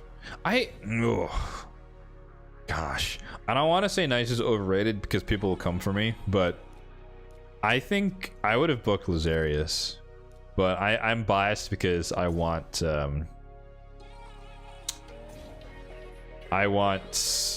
Lazarius on my account. My problem is that I don't have that many nukers that are super meta that have a speed aura. Much less supports, in fairness.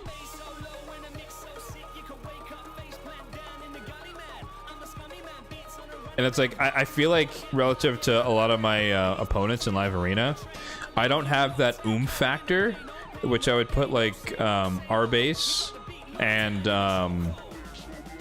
Lazarius in that category, where they can be super fast, or they can just be super... Oh, I mean, R-Base is not going to be damaged. But it's like, having those champions, it's always hard to deal with. Because it's like, I don't want to ban Lazarius, and I don't want to ban R-Base, but they might be their fastest champion, or it's like... That means that now the Fabian has increased accuracy, because I banned the Marius or whatever, and he has R-Base Fabian, so I'm going to get locked out guaranteed. So it's like... I don't have one of those types of champions where it's like...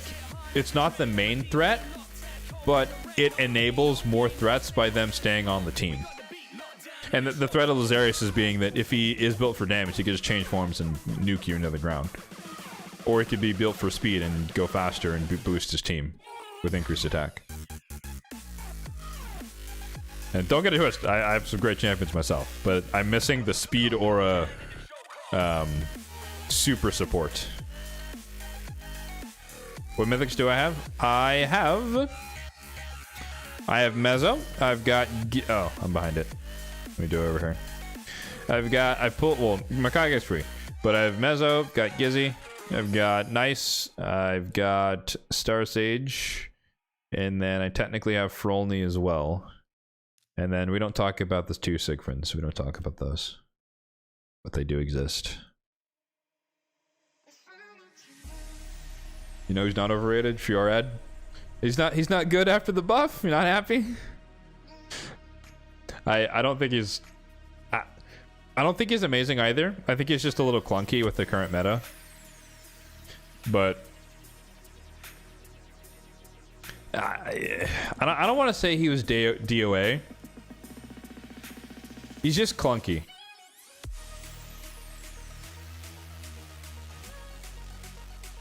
I think Polara has the same problem. Where, like, she has so much, like, conditionality that depends on herself or some setup that you feel like you're never gonna actually get to use her full.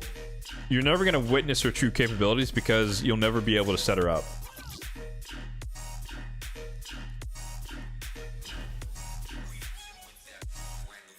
Is Carnage not the speed or super support? Carnage is squishy. He's not a support though. So I like Carnage, but he is not strong in the Stone Skin meta because there's not much I can do into Stone Skin. Whereas, like, our base can set up your CC champion to be less likely to be resisted by the high res people, and that can help you either deal with Stone Skin or buy a turn to wear through the Stone Skin. And Lazarius, he can, he's more of a speed champion anyways, but, like, he's tanky in the first form so that he doesn't die immediately, and then you can change forms and do something. Versus Carnage, if he's fast, which he is on my account, and they're in Stone Skin, I try to strip it with the A2. You know, there's just not much you can do. And so you're dependent on your actual supports to do something. So I like Carnage, but he's just awkward for me to draft. I use him more, even not that much, but I use him more in, like, tag team arena.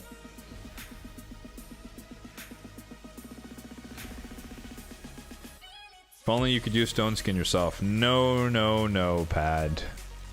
Them's against the rules.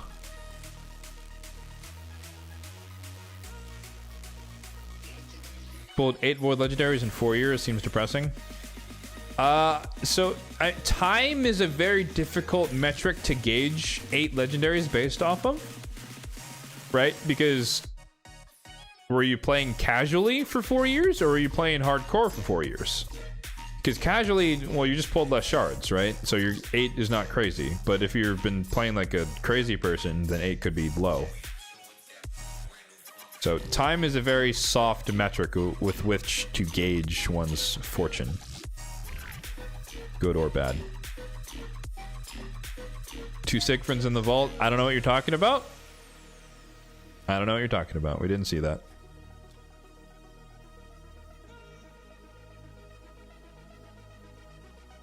Never met anyone crazy or crazier.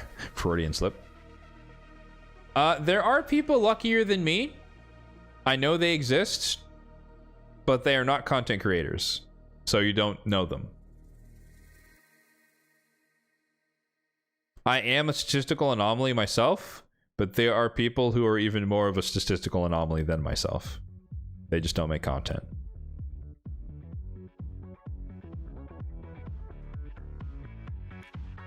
For that, I would point you to Reddit.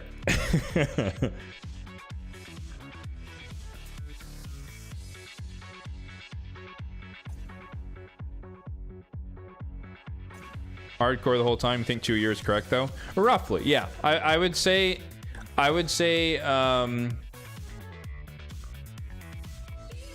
2 a year would be baseline luck.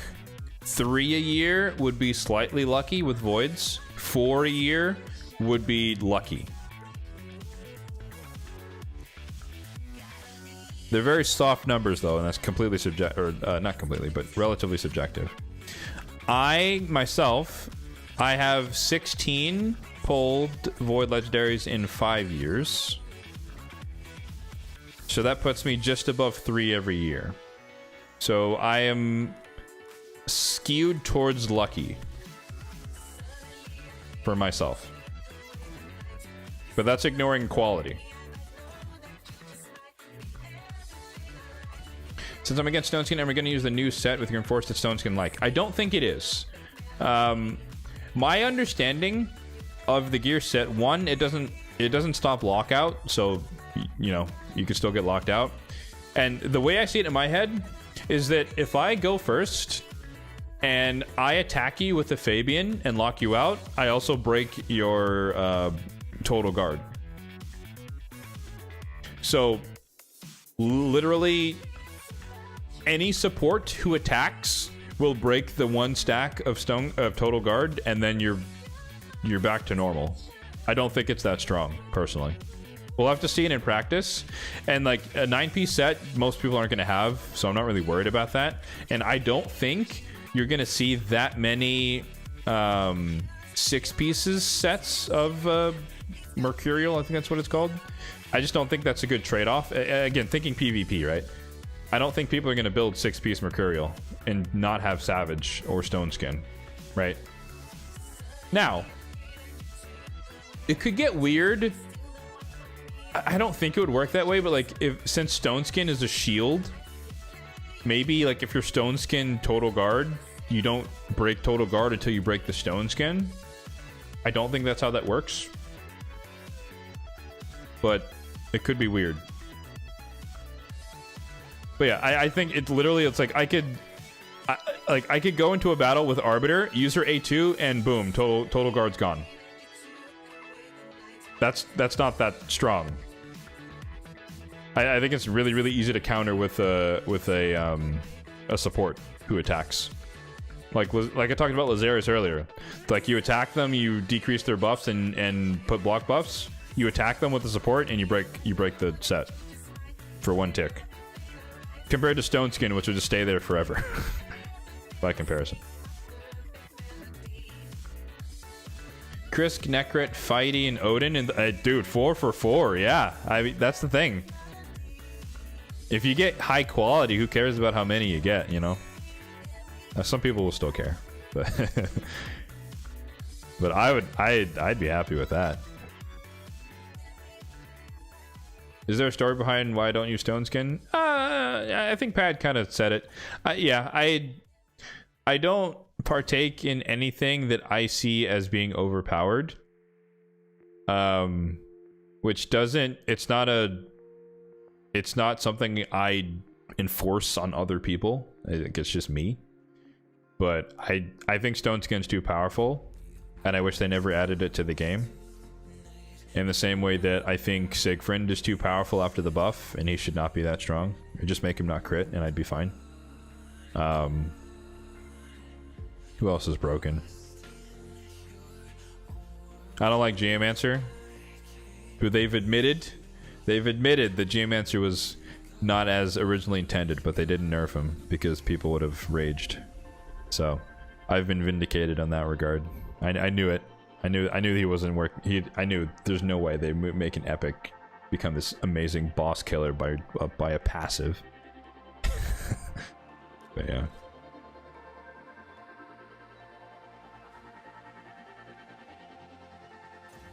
Should give him to you? If there's no mechanism for that. But of course, there's no free lunches, so you'd have to offer me something in order to trade for a Siegfried. I could be swayed. There are many things I could be swayed by, in fairness. Will Tyrus? Can I speak today?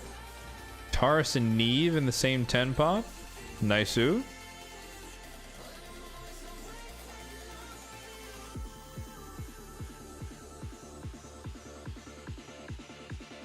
You once pulled a Siffy and the next day a Shuzan. Wow.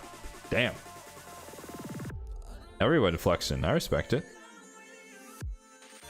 I honestly don't think I've had anything crazy like that with Voids. I have a decent amount of them over my playtime. And my quality is relatively high overall. but it's not crazy. I don't have a lot of like the super meta ones, but I have some good ones. I have a lot of the ones that you can use, but they're not like the best. But they're like Curse City, Faction Wars, utility. Like Angar, like, does he objectively suck? Sure, but he's a beast in Faction Wars, so I use him unbooked for the provoking and whatnot. You give me your apothecary. Yeah, that might not be up to snuff, unfortunately. What could possibly sway me? A Volcanos? I could go for a Siegfried for a Volcanos. I think I would trade that. Yeah. I think I'd take that trade.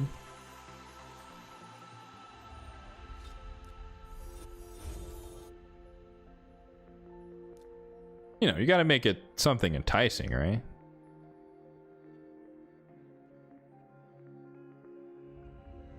I think that's all the only one of that like caliber. Gear for a champion? No, I'd rather take my chances with my own gear. Nah, I wouldn't trade gear for a champion.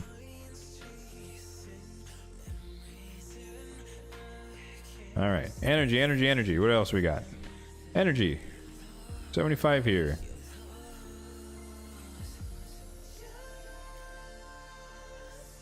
And then we should be approaching 10k. Or past 10k. Okay, there we go. Still got a decent amount of work to do, but we're closing in. We're closing in on the final stretch here. I think mathematically, whoa. Oh, I guess it closed. I think I need to make the next 5-star chicken and then maybe half of the subsequent one, and then I'll be done at the 12k. Somewhere around there. So, I'm definitely going to be able to do it without burning gems, I think. How fast is my fastest champion? Arbiter 421. 421.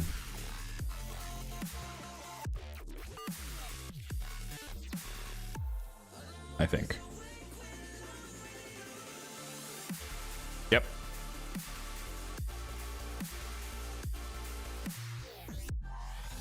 Siffy is second at 387. Nope, 390. Ah, I failed. I know Arbiter speed.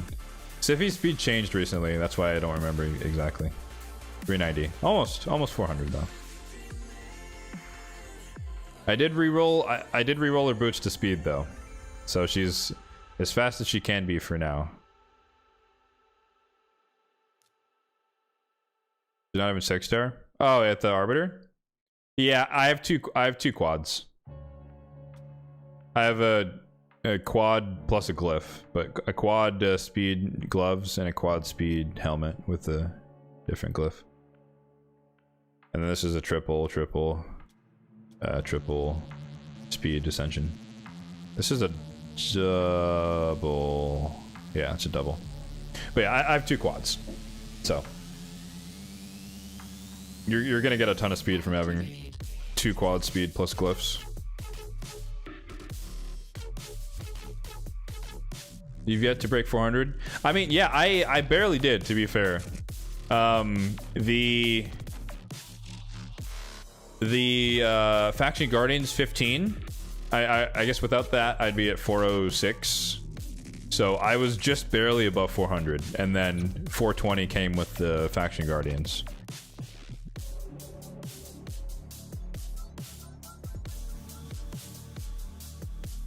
Which is hilarious, right? Because, you know, you might think that I'm fast, but the numbers I've been hearing from the Krakens and the whales, holy moly.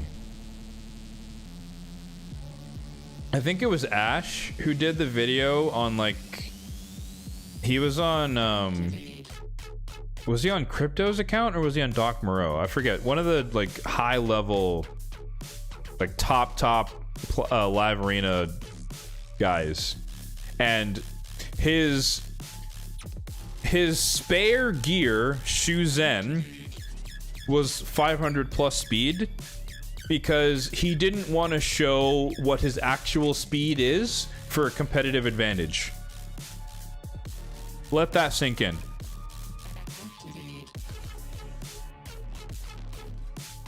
His gear is so fast that his spare gear is 500 plus.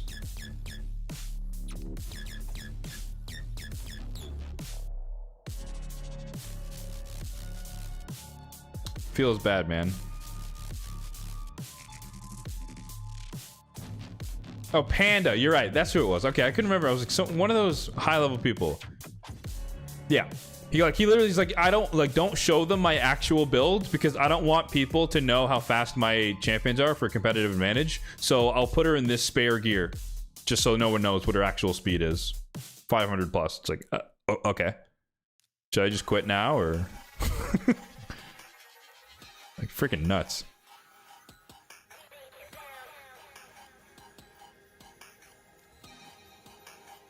Slow as shit.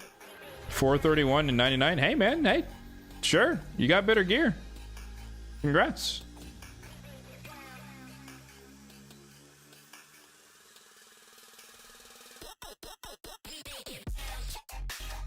Nothing I can do about that. I work with what I got. And what I have is 421.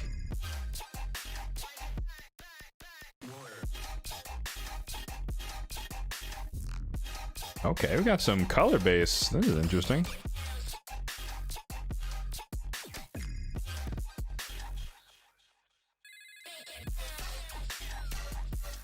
You don't do live arena anymore? I don't do as much as I'd like, given the time constraints, but I do think if/when they add the 24/7 live arena next year, I'll be more enticed into doing more live arena content and also just more active participation.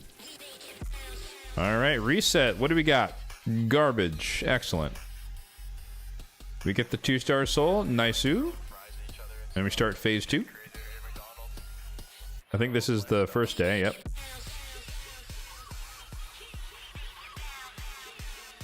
Are they going to add 24/7 to live arena? Yep, that's the plan. Sometime next year.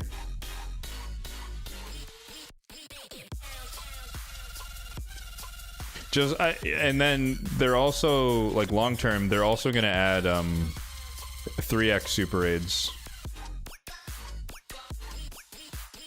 I don't know if it's everywhere, but it is in the plan to be added.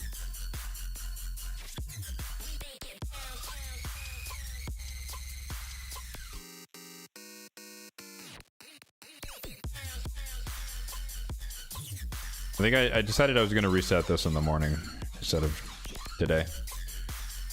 It doesn't really matter. Alright, these two are done. Done. What do we got?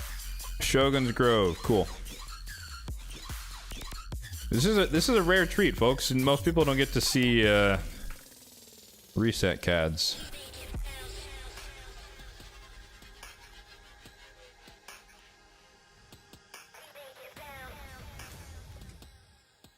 Three fights a day to get your energy. Seven others. Oh, you do more than me, dude. If I have the advanced quest that says complete one fight, I do one fight. If it says get one win, then I play till I win, and that's it. I do the absolute minimum.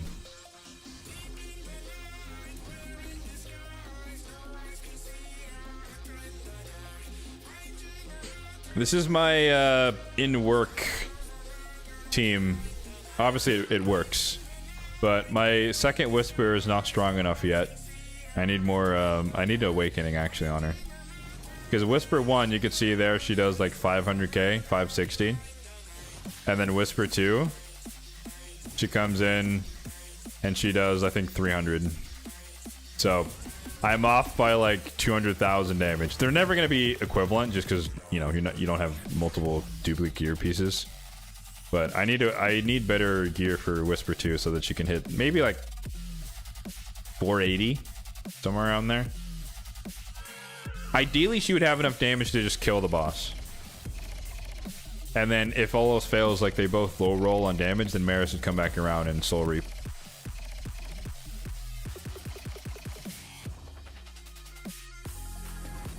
But mathematically, like right now, if she could do, if she could do 400,000, he would have just died. So like she's close to being able to actually kill him, but she just needs better stats that I just don't have. It's relentless gear, that's the problem. So I have to, you know, win tournaments and then get good pieces, good rolls, which just doesn't happen that often, unfortunately. All right, campaign boss, I gotcha, I gotcha.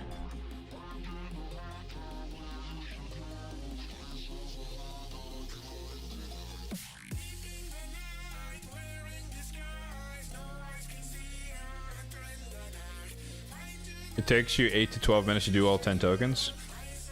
Well, but you're purposefully losing. Like, I don't try to lose, I try to win. So, it takes time. Yeah, if I'm just, like, throwing all the matches, then yeah, I could get through my fights easily. And then, you know, win against the bot and call it a day. I'm gonna do live arena. I'm gonna do... I like... Because I like... I guess I should say, I like live arena. I just don't have the time to do it the way I'd like to. Like, it sucks to get, you know, clapped by the Kraken every once in a while, but it's nice to kind of flip fights. Like, I said it earlier before you showed up, but I won yesterday with Donnie and Leo for the first time.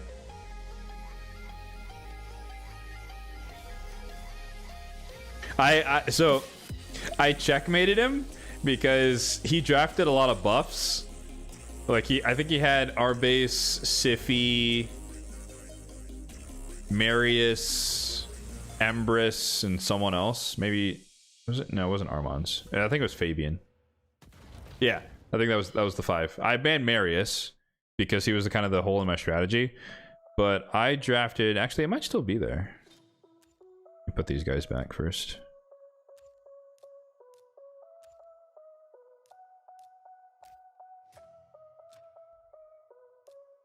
Yeah, it's still there. So I drafted Ancora, Galathir, Donnie, Leo, and then I drafted Arnorn.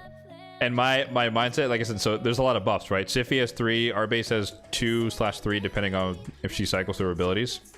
The idea being that either way, he's gonna have a lot of buffs. So it's like, all right, who's worse?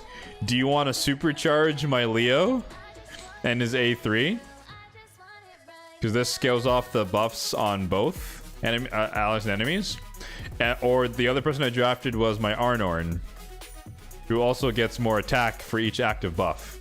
He banned the Arnorn, but he left in the Leo, so I clapped him because he had so many buffs on this team. It was very satisfying. And and then he used the AoE from Embrys to try and like kill me, and Donnie's passive obviously kept people alive. And then he Fabian weak hit on Donnie, so I was able to just reset for free and unlock my abilities. So like it was just like everything I did countered him, which is really satisfying. But anyways, my point being, it's like those moments that I enjoy. So I'm willing to suffer through getting clapped a few times just to kind of see the grass that's greener. I mentioned him a couple of times actually, but you know, like I said, stay tuned for like a dedicated showcase of Leo plus Donnie coming soon-ish. But my Donnie fully built now is pretty decent, I think. Almost 100k HP, 3500 defense, 279 speed, 770 resistance. I think that's the highest on my account at the moment, actually. I have him in untouchable supersonic, so cut in / don't bomb me, bro. Lots of resistance.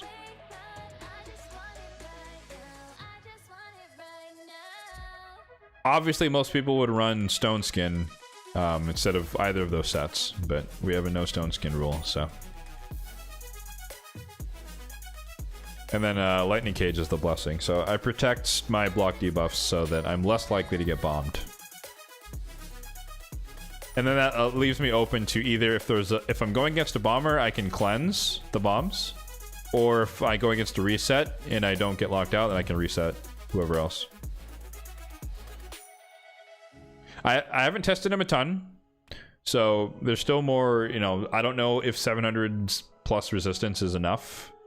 772, but I know that my Galathier, who's only 696. He gets CC'd a lot. Not a lot, but for anyone, you know, most people have like well-built champions have like 700 plus accuracy, so he still gets affected. So I'm curious to see with the 700 resistance, or the nearly 800 resistance here, how well he performs compared to Galathier. But the difference being, of course, the blessing. Like, getting the 5-star Donnie Soul makes a big difference here. If I had a 5-star Soul for Galathier, he'd be 800 resistance as well. But woe is me. Beggars can't be choosers. A little bit of Curse City, I guess. Is it an energy day? It is not energy day. Okay, all good. Poison team, nice. Live at 7 p.m. Yes, sir. Yep, it was a another working Saturday, so I got off. Oh, that's unfortunate. That's really unfortunate. I got off of work at 1 o'clock my time, so this is gonna take forever because Jorg is gonna revive the other revivers.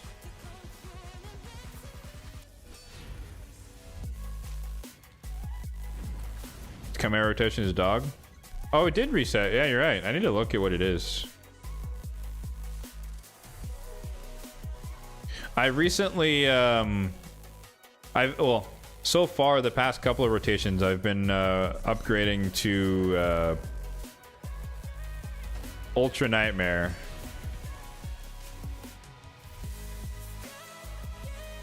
So I need to see if that is possible for rotation 2. I think it would be.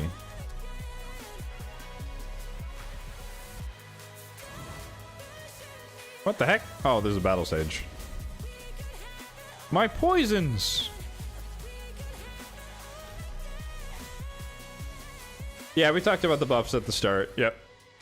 I'm intrigued. I have both of them. I don't think Sir Nick is really going to graduate anywhere, but it's nice to see him get some love, and so that the combination of them is not just Lady Noelle kind of carrying his ass on the ground. So I'm intrigued to see that come to life. But personally, I'm more intrigued by the Glacea buff. Just for, not necessarily PvP, but in PvE, I think she's going to be a lot more viable now. Double weak hit? Ah, 1 weak hit.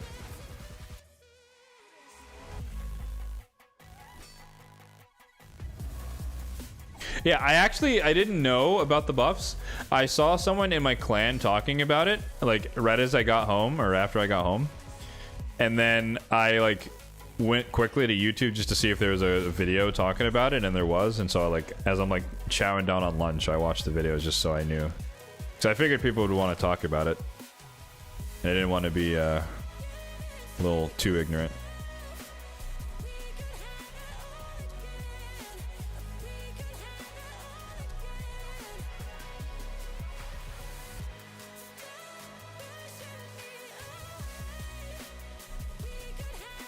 It's literally the exact same thing.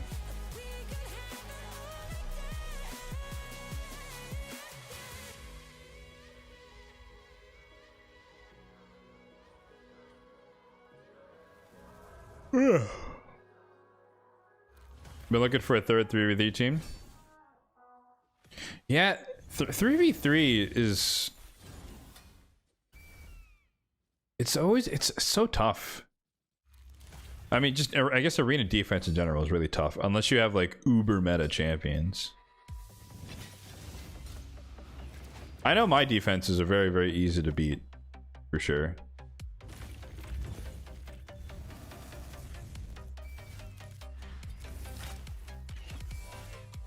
Aww. Come on, Dave. You didn't remove his buffs. Rip. Alright, we'll wait. Oh, Mikage! Clutch! My goat. Okay.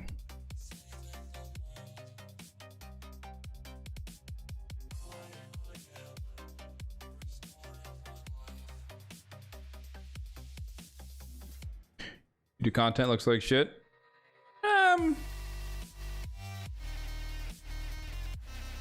Oh, I guess that is what... Yeah, we haven't talked about the new mythical.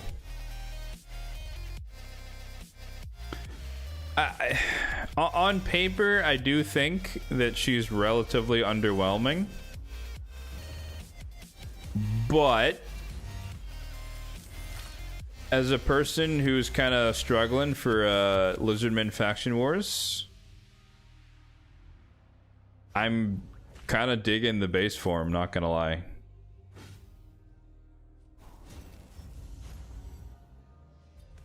The provoke seems like a really reliable form of CC.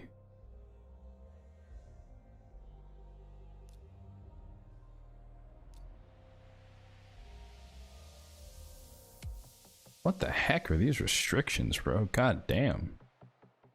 Alright, I guess Stoltz's just kind of solos this, huh? Jeez.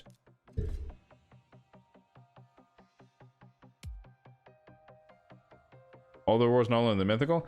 I don't know if we've seen all the rewards yet, to be fair.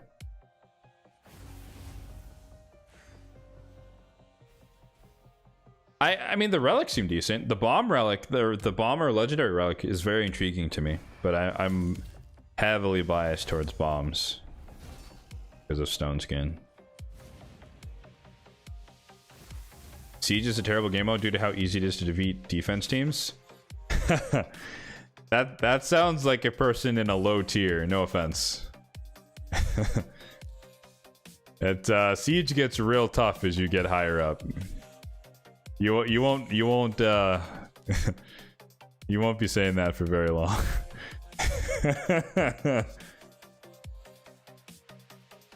It's just like there's a big difference between bronze live arena and gold live arena. A very, very big difference.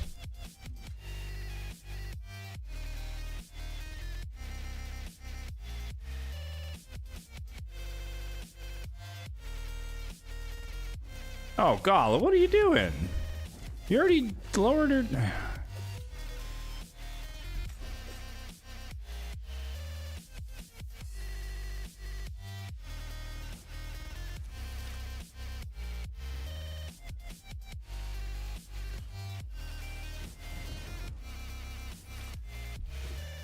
I don't even think I don't think I looked at this Curse City rotation as far as Soul Cross is concerned.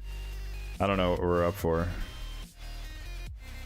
I usually don't. I know some people kind of speed run to get to Soul Cross, but like because it's usually such a pain in the ass, I work through the lower sections first. And then and then come back to Soul Cross. So I actually don't know what the back half of that place is on this one. But, you know, I'm not a huge fan of relics in general, but I know a lot of people are fans of relics, so adding more relics, more diversity, more flexibility, I think a lot of people kind of are okay with that being a reward space. So, I don't know. I don't think we have all the information relative to all the rewards, especially the rewards outside of the Grim Forest. I could be wrong, but I think there's more to come. I'll judge it fully when it's out and we get to see it and play test it and whatnot, so I'm always cautiously optimistic when it comes to new content, especially PV.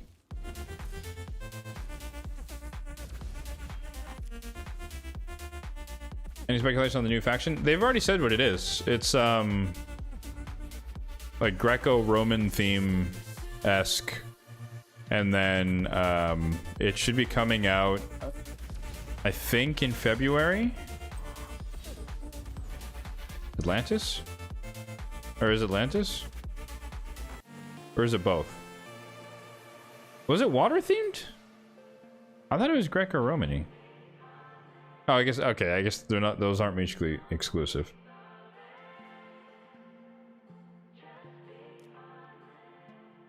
Is this an annoying one? Oh no, this is a quick one. Alright, we can do this one. Okay, yeah, so Atlantean slash Greco-Roman. The one they showed was like some Spartan dude.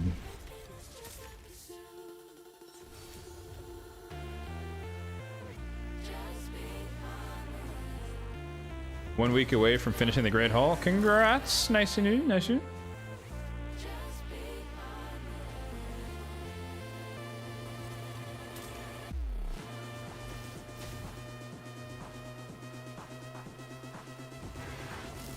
new. Amius fights too much for you? I mean, for me, it's just like clockwork at this point. But I totally understand people's grievances with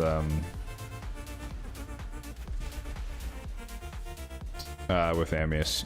He can be very finicky at times, so I'll grant you that.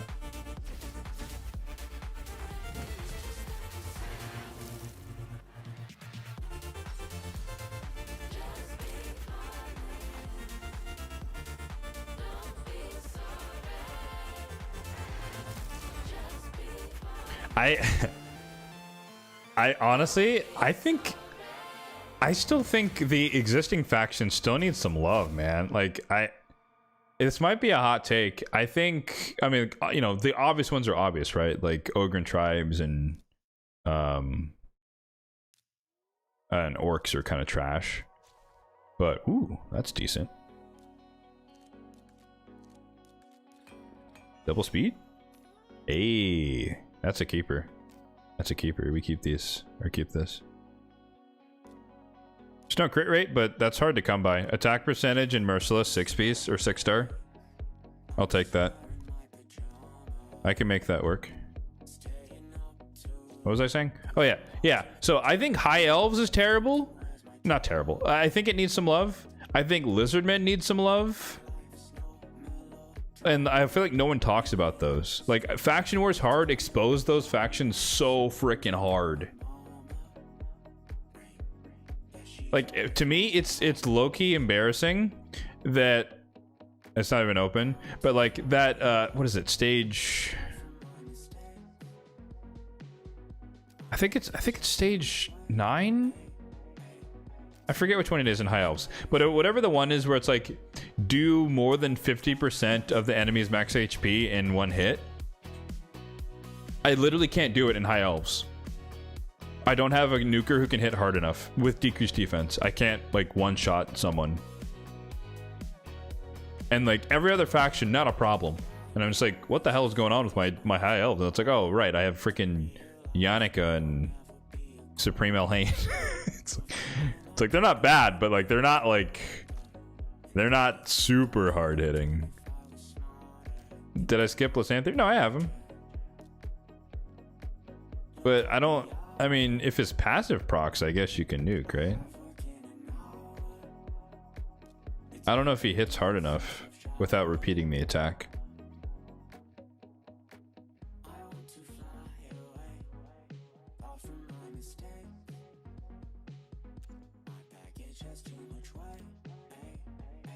Or Huntsman's only one. Yeah, so like my Roanus can do it.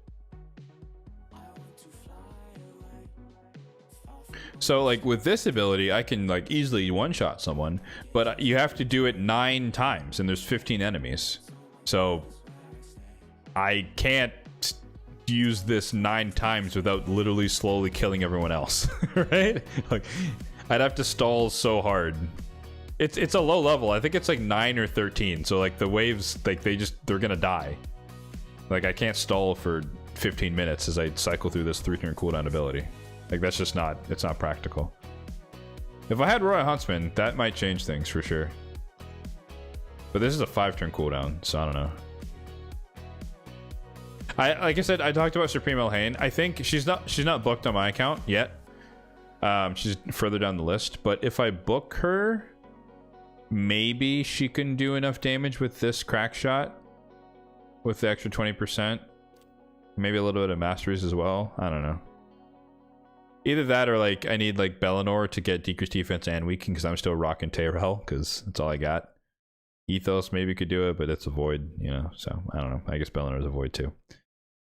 Yeah, it's just like there's no like where's the like oh yeah, I'm super like where's the Hefrak for high elves? You know what I mean? Where it's like they're not crazy, but they don't hit hard enough. Well, Master Thorant, no. He's more of a PvE nuker with the enemy max HP. It doesn't scale as well against waves. He hits hard, but he doesn't hit that hard. He's not hitting 50% of their FHP. Did I re-gear? No. I don't like re-gearing. So, like, the way I see it, I have 200 stars to go. So if I don't have 1 star on stage 9, I don't really care. If that's the last star I need, then yeah, I'll re-gear people. So could I do that? Yeah, but it's not going to make a difference. So like I'm just not bothering with that right now. So but you are correct. I could do that. But cool, I go from 49 to 50 and I go from 748 to 749. It's like, okay. That's not gonna help me solve the lizardmen problem, right? So.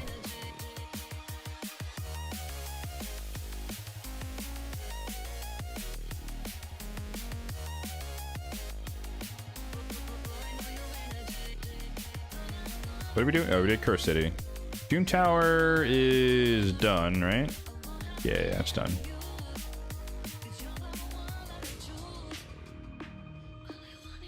Is there any energy in here? No, there's not. Damn. Well, might as well get some gems.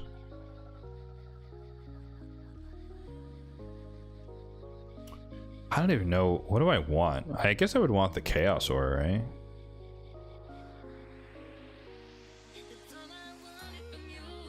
That's probably the most valuable thing to me, honestly. Because I know I'm not going to get anywhere like appreciable with the little bit of champion training I have left to do. So let's go this way, I guess. I don't even know if I can get 3,000 more points.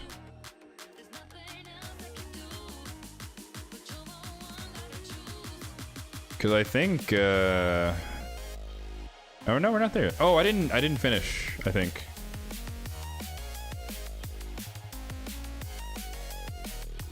I think I stopped. Yeah, I have a 4-star to make. I was like, I should be at the legendary tome by now.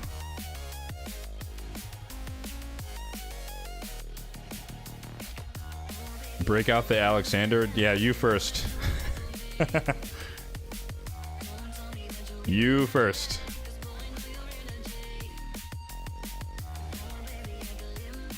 If they buffed him, maybe I would. But I kind of don't want them to waste a buff cycle on Alexander, personally.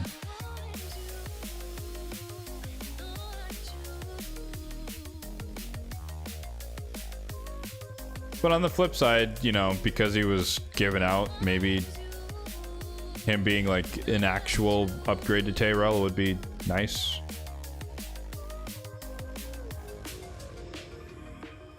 The +4 Alexander in the game is 0%? No, I doubt that, dude. Who feeds them?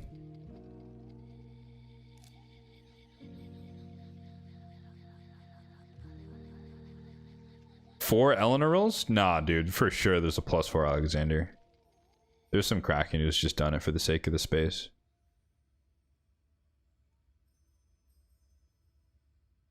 Yeah, no, it's a niche weekend. So he's literally just like a little bit better than Tyrell. Which is not good enough, in my opinion.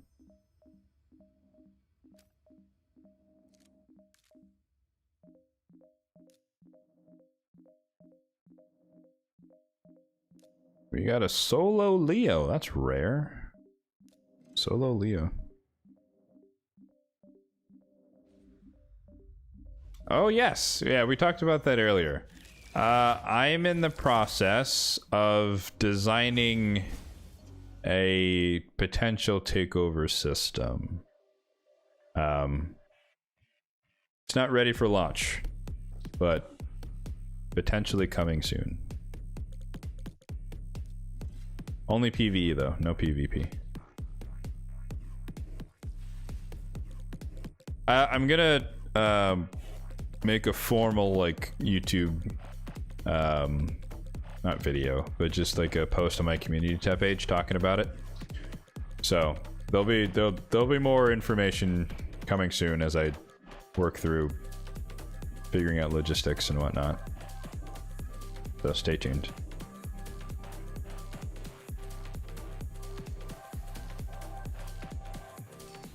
Yeah, so that's the problem, right? You'd have to book Alexander to get him to 3 turns. And he's not worth booking, so he's kind of just Tyrell, but worse? Because he's attack based? I don't know. I've never used him, he's in the vault. Never to be seen. Can't wait for me to 5 extra Chimera damage. What do you mean? You don't know my team.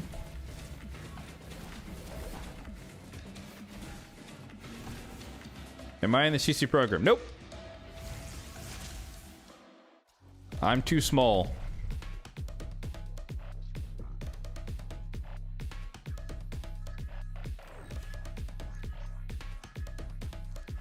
Although I don't know. I kind of like not being in the program, to be honest. No, I haven't tried. I like being a normal player, if that makes sense. And at the sacrifice of not being privy to the, you know, embargoed knowledge ahead of time, no test server access, I'm kind of fine with that because then I get to react with everyone else. So, but yeah, no, I mean, I don't meet the minimum requirements anyways. I think you need like 8,000 subs on YouTube or something like that, somewhere around there.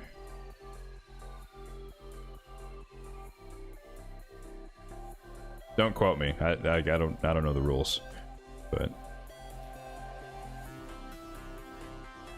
free to play. Dude, after what happened to Boozer, I don't want that freaking heat. Obviously, he bounced back fine, but nah, I don't need that hanging over my head. I like being a normal player.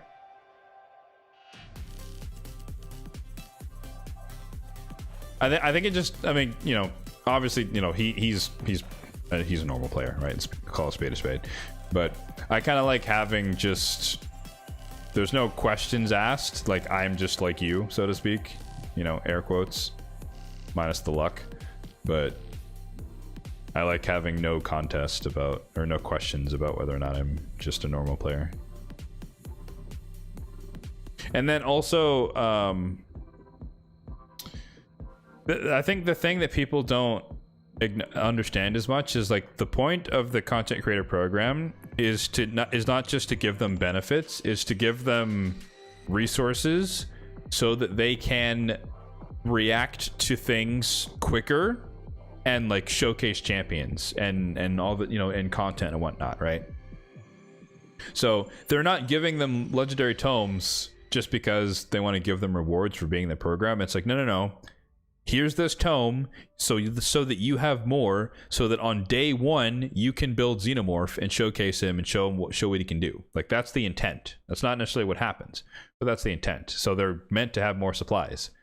But on the flip side, when it comes to me, like, you come over here and it's like, oh, where's Xenomorph? And it's like, oh, he's chilling. He's right here. I haven't built him yet. Is he going to be booked? Nope. But isn't he good? Yeah, he's all right. But a normal player is not just insta-maxing every new champion that gets on their account, right? And so, like, to me, it keeps me grounded. Like, obviously there's personal preference in terms of what champion you build that kind of goes along with that, but like, it's not just like, yep, new champion maxed out, here they go, this is their build, their masteries are done on day 1, even though, like, for most people it's like, oh, masteries, what are those? Let me pencil you in for some Minotaur next month.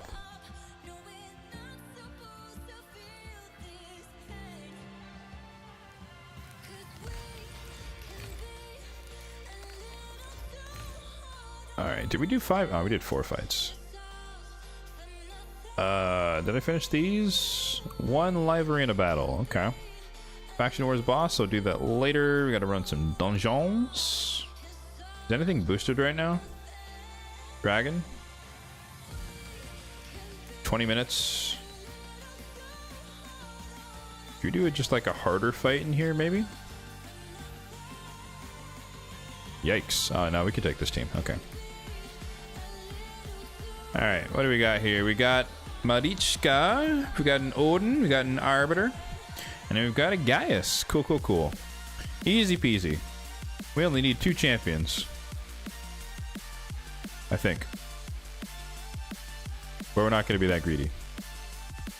3 champions.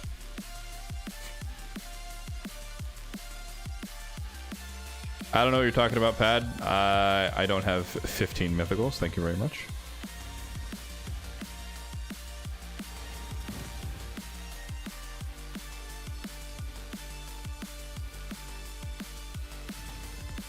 Oh, it's actually perfect. We didn't kill her. Oh, never mind. It's not perfect. We didn't kill her. Rip.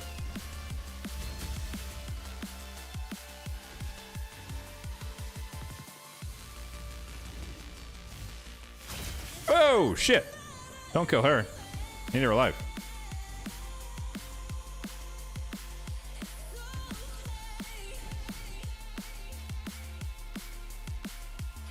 Yeah, hit Vogoth.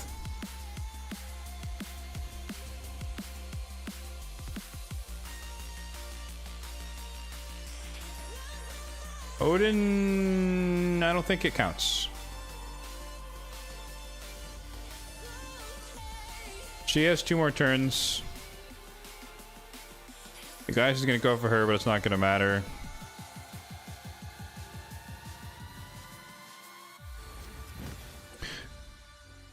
Yep. And then Arbiter dies. Good night. Cool.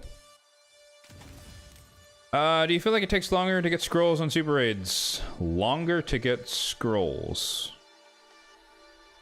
on super raids. I don't see how that is possible because you're running it twice as fast.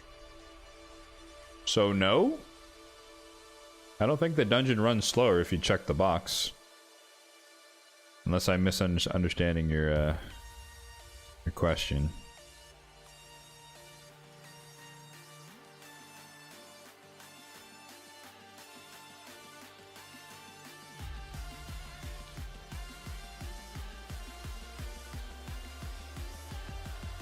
Into conspiracies. No. No, I'm not. Quite the opposite. What was it? Oh, Dragon's boosted. Alright. Gotta run 3 dungeons, so let's run 3 Dragon. Get some 6-star legendary speed gear real quick. Nah, I mean.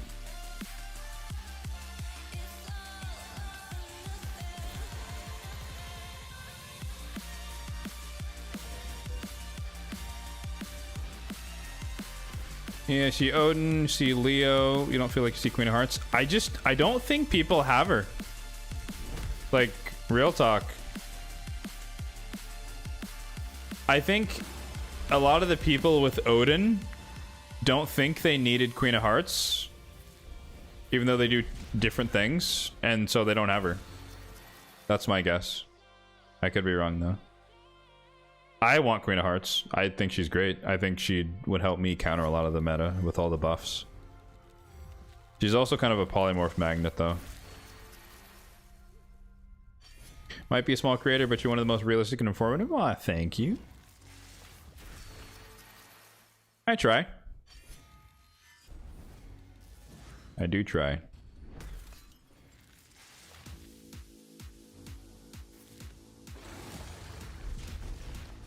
Like, you know, I do have elements that are above average for sure, so call a spade, but overall I do try to give a more player-centric, realistic approach to doing stuff.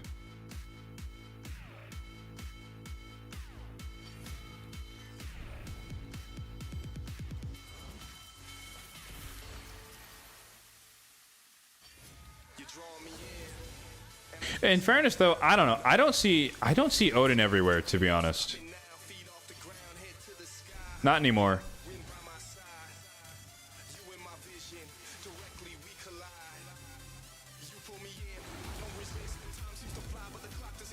But it, you know, it's proportional to your who's around you, right? So I don't see Odin's.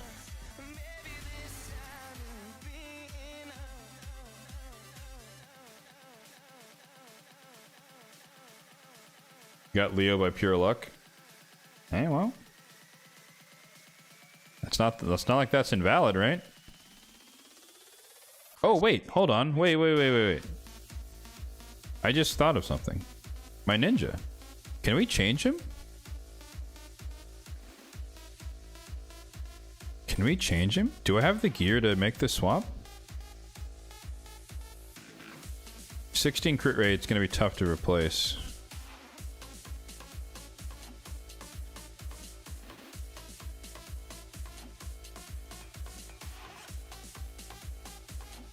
Oof. Oof. Let's hope for crit rate somewhere along the way. Maybe it rolls attack? Of course not.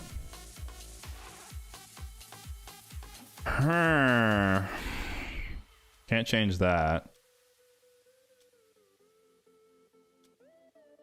Damn, that's already hella crit. That's hella crit too. These are hella crit too. Okay.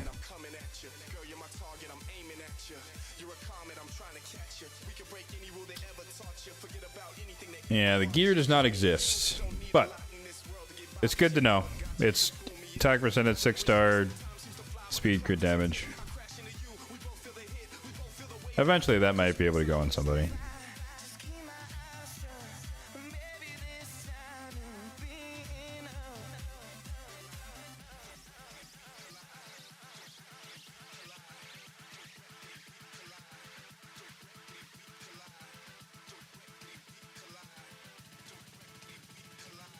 Alright, a little bit of 3v3. Wow, this is a bad refresh.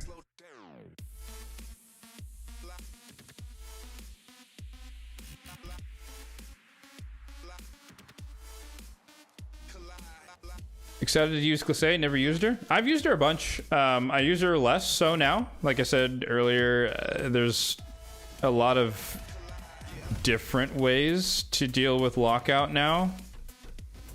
So I was, you know, with mythicals and resistance and other things, or just champions you don't give a crap about being locked out.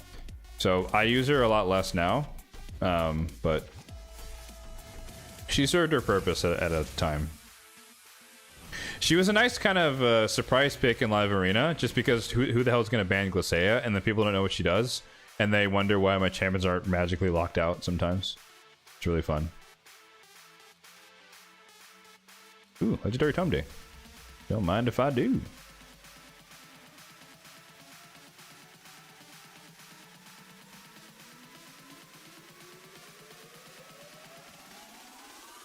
Oh no, we're waiting for that one. Did I grab this tome already? I did. Okay. All right, where are we at? We are at 10,300, so we still got 2,000 to go. And then, not this. We are at 2.5, or no, we're at 2 4-stars. Okay. Gonna be a bit.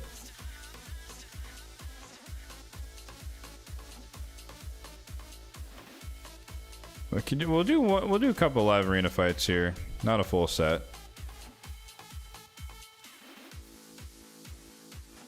After we run through some more energy here.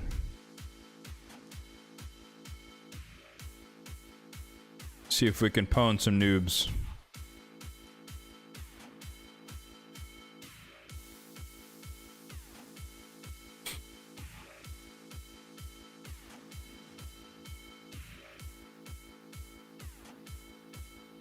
That's your only full faction guardian. You have 2 Glaceas. Oh, I have the one. Sacred Order is your first, or only full faction. It's not bad. I think I'm 9 out of 10 on Sacred Order. Where's that Bannerlords? Might be Bannerlords. Oh, I've not been drinking water. Whoops.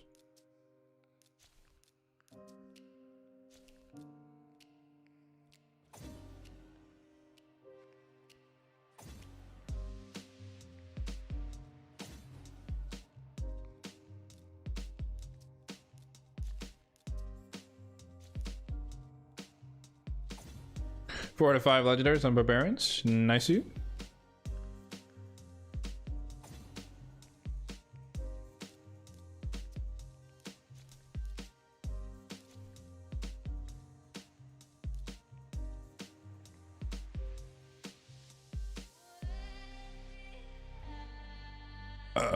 One, two, three.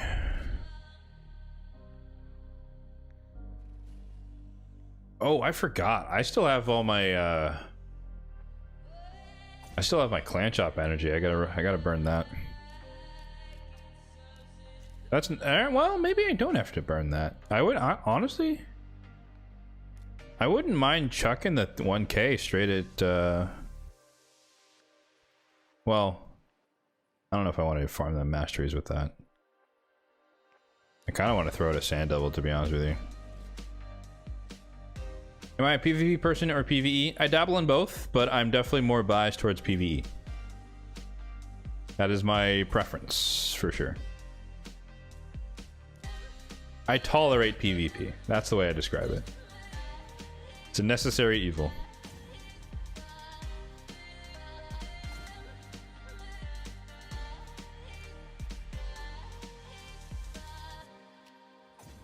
Speaking of which, great segue here as we hop over to Live Arena.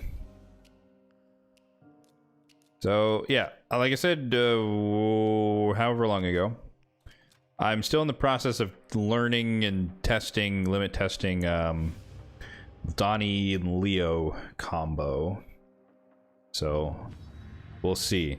Leo is a little bit of ban bait sometimes, but we'll see if he can get through here, especially if they start with the Fabian.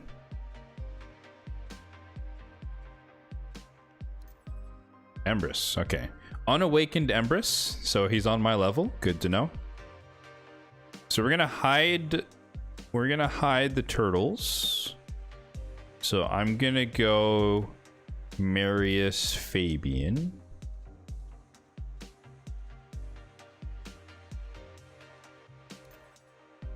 Ooh. Okay, never mind. Change of plans. This this is not a good battle for the turtles. Okay. Speed. All right, you're going first.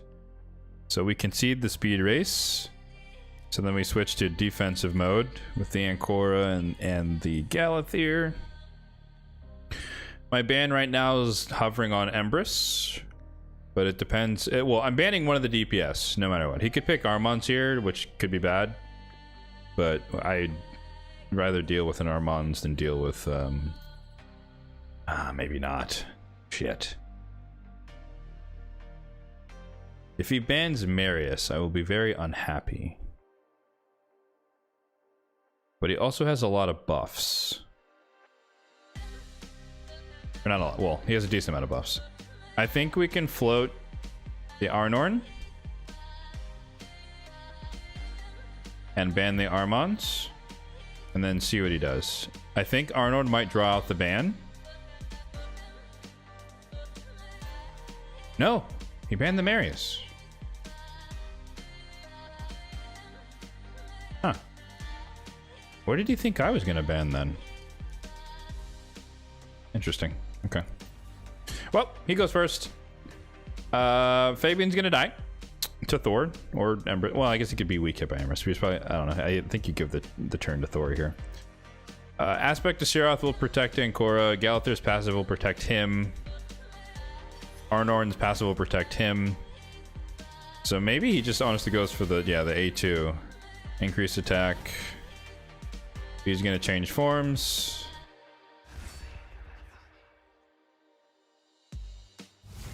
Yep.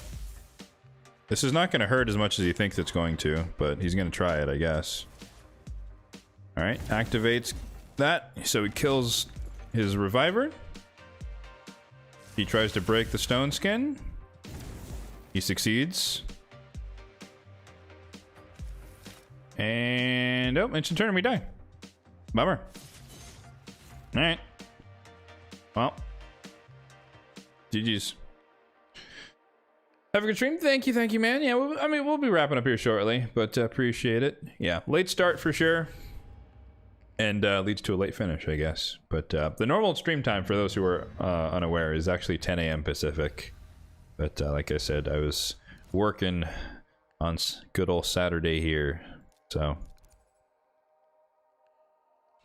we delay the streams if I have to work on Saturdays. Not every Saturday, but definitely this Saturday, and I think next Saturday. We talked about it today that I'll probably have to work as well, unfortunately. Full-time life. All right. So this should be a good opportunity for the Toidles. So let's draft the Leo Donnie. Probably going to ban the Armands. We leave in the Wukong. He's not the threat. Not with the amount of passives we have at my disposal. I could run... How fast is my Fabian? He is 347, if I'm not mistaken.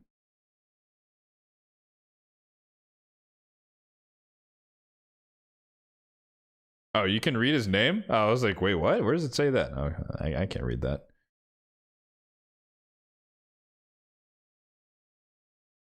This is a low level? Oh, he's a low level. Okay. All right. All right.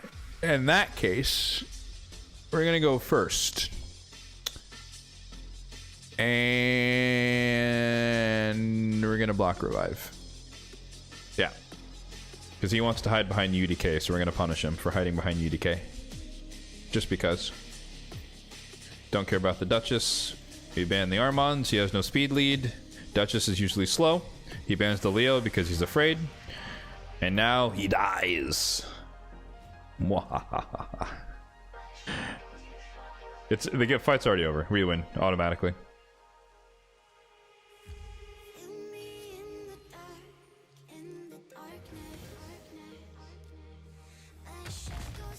Resisted, unfortunate. Oh! Last laugh amulet Wukong. Okay.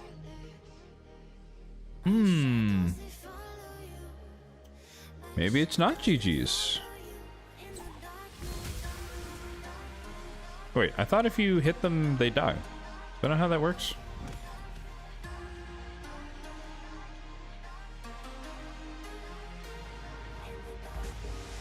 Oh, okay, there he goes. EA1s.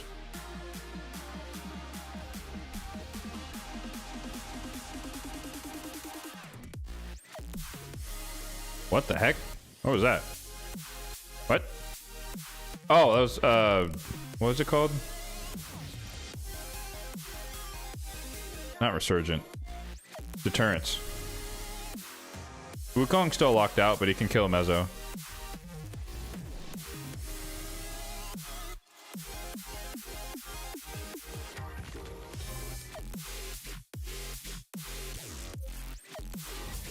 Yes! Fear! Yes! Ah, crap. Let me go! UDK, no! Oh, okay.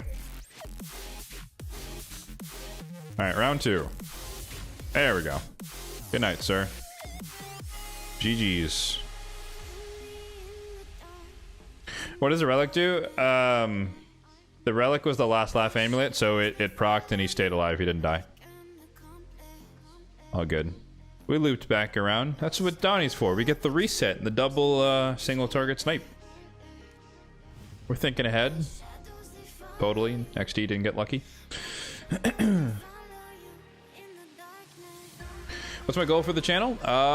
To hit 100,000 subscribers. No. I don't know. To keep making content. Keep growing. See what happens. I stream once a week, and I don't really plan to increase or decrease that in the meantime.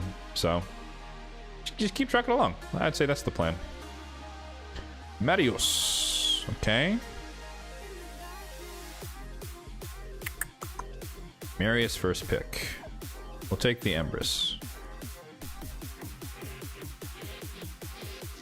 I am definitely more into videos than I am into streaming. I enjoy streaming, but it's just a time constraint. Ooh, we got the chicken. And a 6-star arbiter.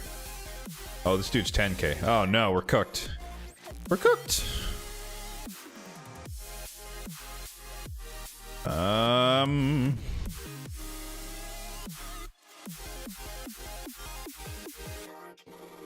Ooh, who's a bigger threat here?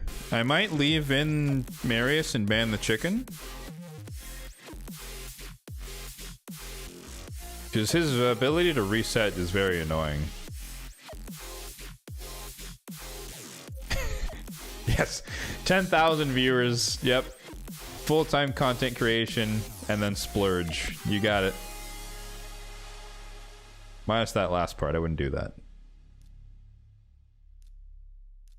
We're absolutely cooked here, guys. There's no way. If we even get a turn, it would be a miracle. Ban the Siffy. Interesting. Why? Why did he ban Siffy? That's a very odd choice there. Okay.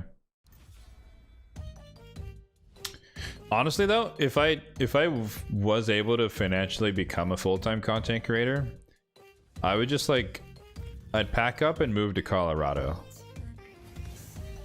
That's what I would do.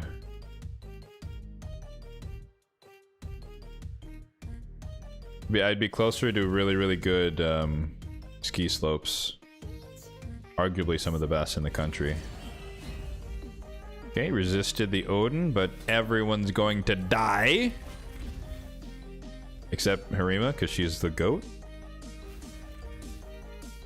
But it doesn't matter, because what's going to happen here is that as soon as Harima gets her turn, Odin's passive is going to proc, and then we're going to not be able to do anything, because that's how it works.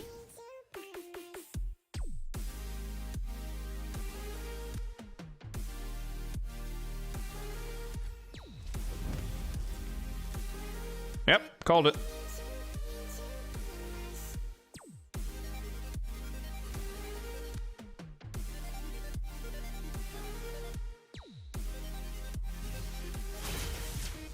It's like, you know, I could have cut in, or, you know, it would have been nice if I cut in when Lazarius got his turn, but of course not. No, no, no. The only way that this could possibly work is that Harima will always get her turn when Odin is on his 9th turn. Because why would you allow for anything else? Clearly. Oh, okay. She's not even gonna let me try.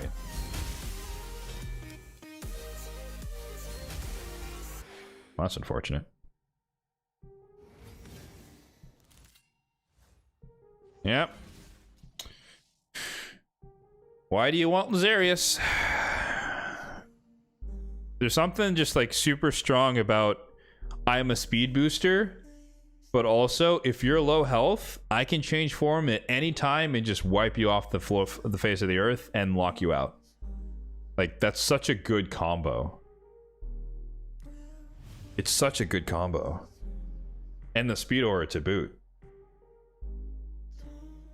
And like the thing is, he doesn't need to be like cracked out for damage. You just put like crit rate gloves on him, crit damage amulet, and you're basically good to go. Like his multipliers are really good. So I'm jelly. I'm jelly of all the Lazes. Like I said, he's a power pick. He's a very powerful champion. He does 4 jobs. Almost, or if not more. Akage Arbiter. That's a very strange draft. So we're gonna go turtles. Because if you stun Leo, he can purge it with the stone skin. Oh, whoa, whoa, dude! I thought we were having a nice free-to-play battle, man. What is this? All right, no, that's cool. It's cool. It's cool. It's cool. We're chilling. I'm a little hurt. Not gonna lie. Not gonna lie. Forcing my hand, man. All right, let's go.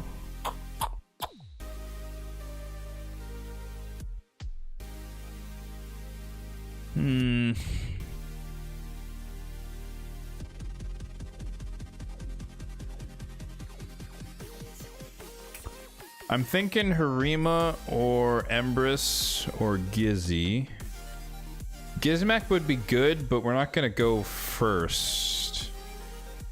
But I also have a ban.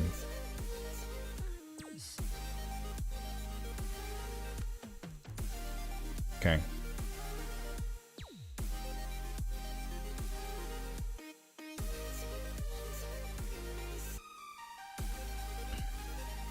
I think we can survive this. Oh, He-Man's annoying. Jeez.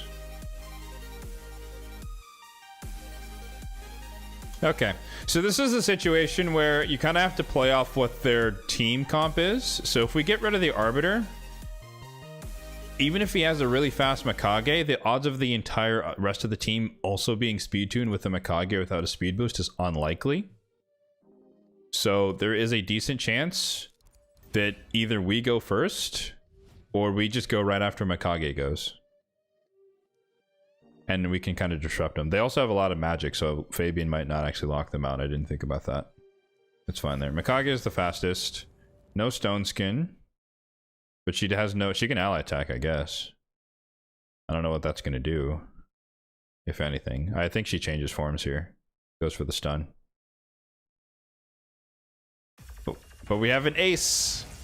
We have the untouchable Donnie. You're not ready for that, are you? Yeah, it goes for the stun. Okay, the turn meter pushback is unfortunate. He doesn't have a lot of buffs, but he still might be able to kill everyone. Or at least kill Fabian. Oh, not enough. Okay, no buffs.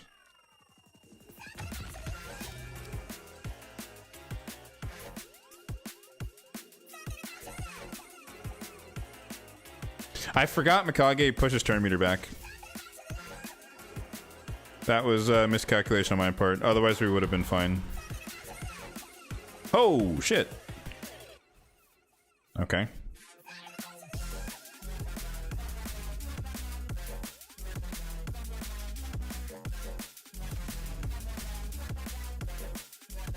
I think this is a lose-lose situation. So, is what it is. Like, even if I buff up there, then that allows Nice to protect himself, and then we can't really do much.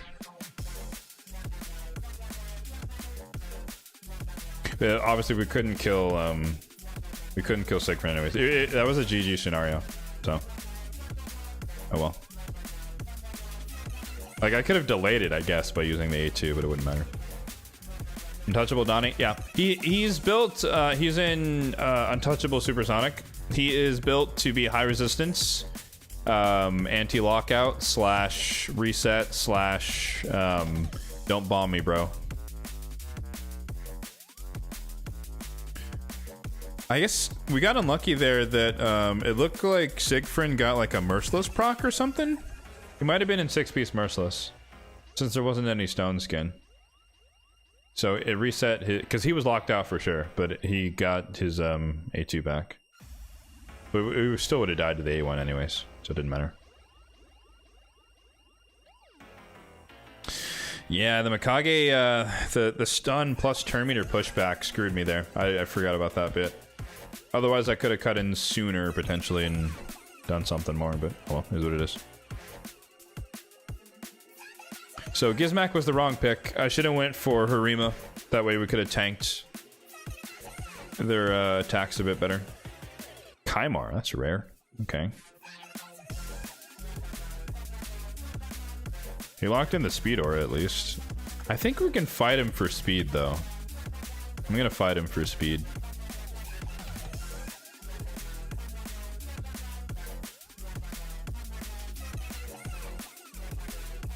Okay, mistakes were made. We can ban the cat, though. He has to pick a DPS, so we have the advantage here. He goes first and does what? What do I not care about? We're obviously going Harima, because we have Sify, and in case I can't ban the cat. I think we go Rotos. You can't pick a UDK here. There's no way. Guys, nope. GG, sir. You lose. You can't win. Unless this is like a no.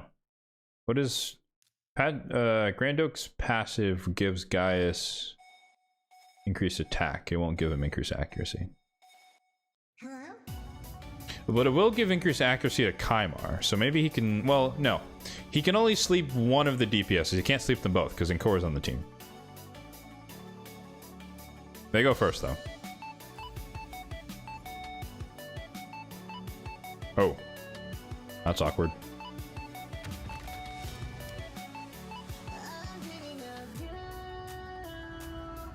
Resisted. Okay. Alright. RNGesus, come on, man. What are you doing to me? Does he have a wand on his Grand Oak? Why would you... Why did he reset?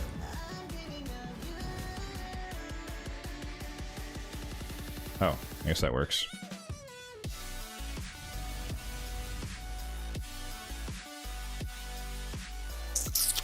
Well. Oh, okay, he left.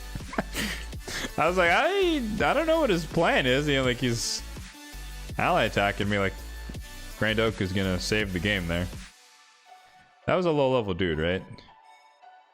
Yeah, he's level 85. Okay, yeah, that was unfortunate for him. Unfortunate.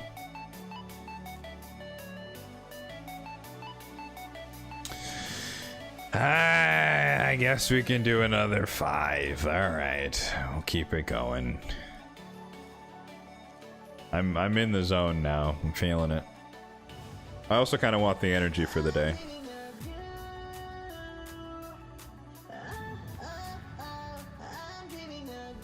Okay, 500 or 5,000.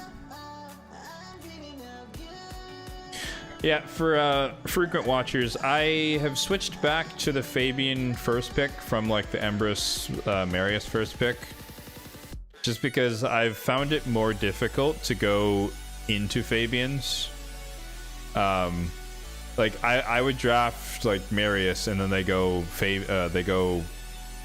if I draft Marius and they go Fabian Empress, which is a really annoying combo because it's like you get locked out, but also I don't have the mythical to go against a lockout. And then if I pick Empress first and they pick Marius, it's kind of a, you know, it's just back and forth. So it's kind of annoying. Anyways. Armons, decent response. Armons plus Marius is a bad combination for the turtle, so we're not going to run them. I'm thinking the Siffy Rima. We ban the Armons, unless he's got something crazy cooked up here.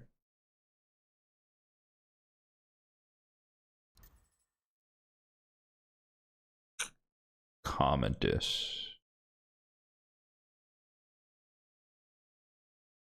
Okay. Commodus is annoying because cleansing won't save you.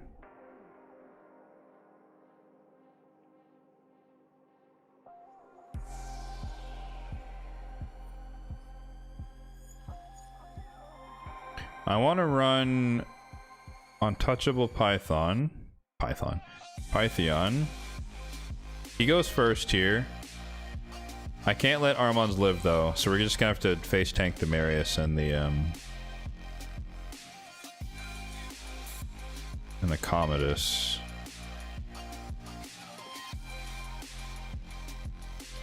It's not the best choice, but I want him to ban Nice and not Harima, so that we have a chance of the weak hit.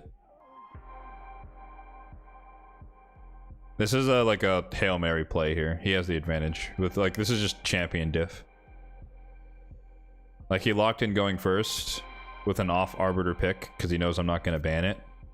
And then he has the Commodus. He bans the Siffy. Oh, interesting. I don't know why you'd go Leo here. That's an odd...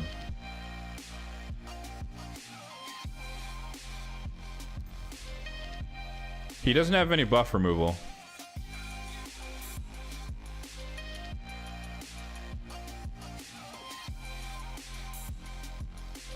So literally, my hope here is that Pythion somehow survives, and he can revive everyone who dies to Commodus, who apparently is in 6-piece stone skin. Oh, what the hell? What are you doing? You weirdo? Why aren't you changing forms?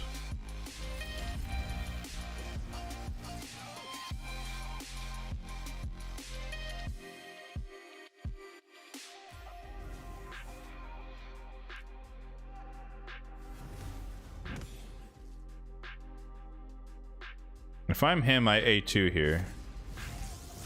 Oh, no, he just AoEs, and then we die to Marius. Okay. Well. Damn. Okay, he threw me for a loop there with the control Commodus instead of the bombing Commodus. That's very odd. Everything I did was to set up for the bomb Commodus. So, okay.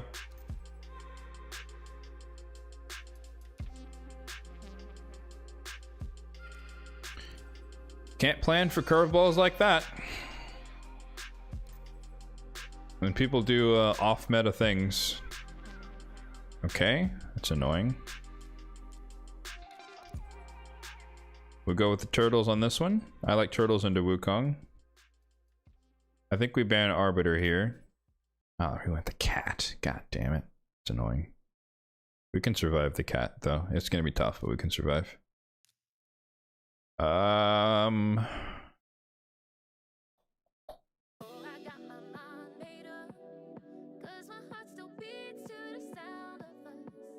don't want to get one shot by the freaking Wukong is the thing.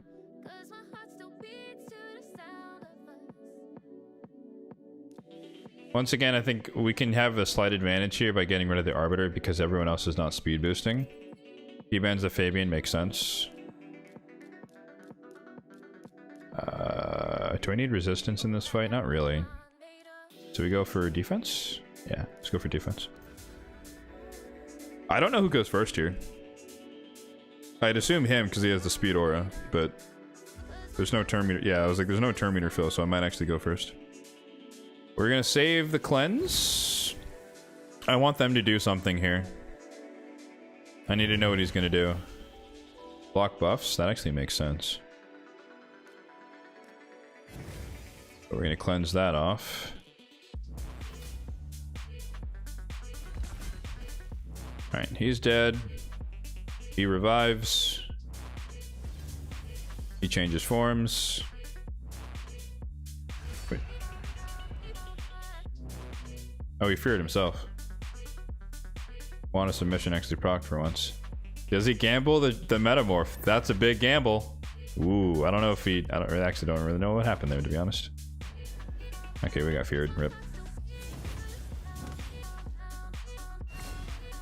Alright, let's reset Wukong's turn meter. Merciless, noted. What the? Soul Reap? Come on, he's low! What?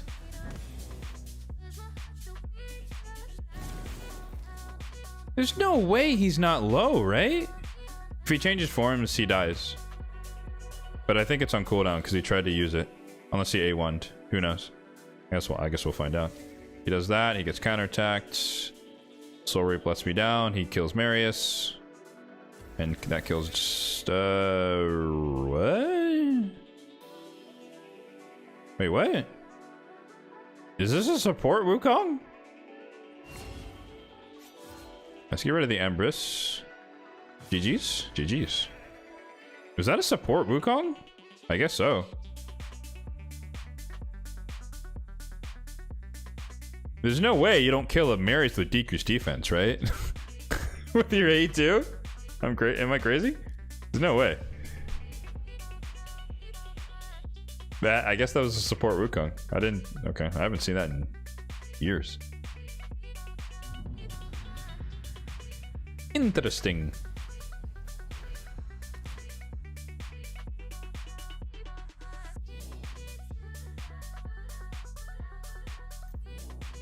Oof. 6-star Empress. I'm scared. Okay.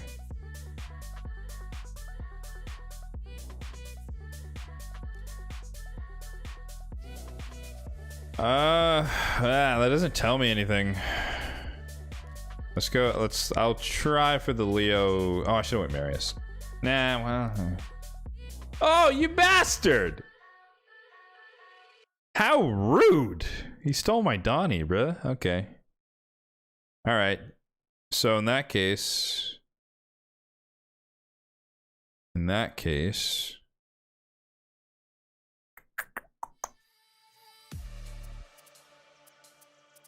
He has 2 DPS, 1 support. He needs revivers and that type of stuff. Odds of him running a Torment here is unlikely.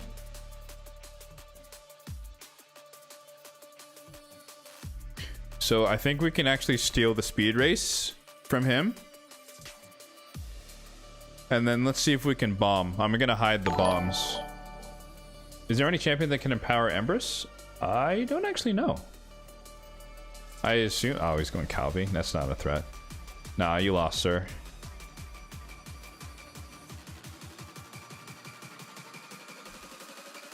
He has to ban the bombs.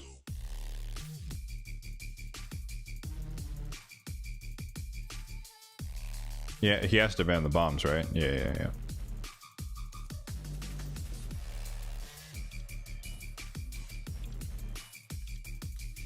So now it's a question of, do we remove the stone skin or not?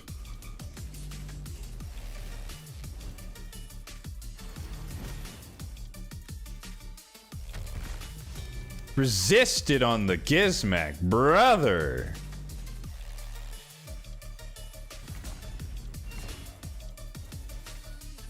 That's unlucky. That's really unlucky. I mean, it doesn't really matter, I guess. This is not gonna hurt as much as he thinks. He might kill Fabian. Oh. What's the point of that? It's just gonna get removed with the stone skin.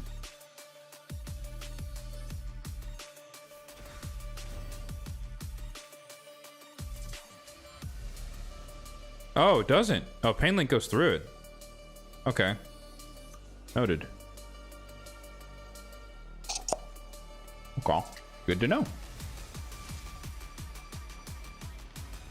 Ah! Wand of submission. Damn.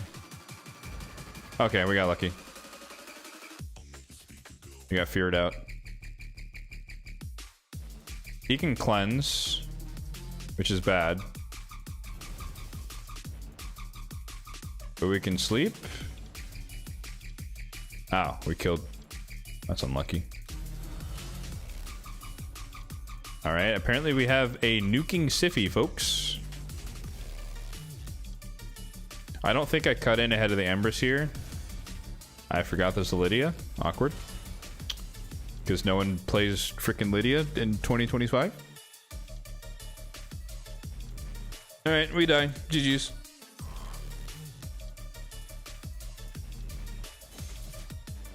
Oh, he's toying with me. Why is he toying with me?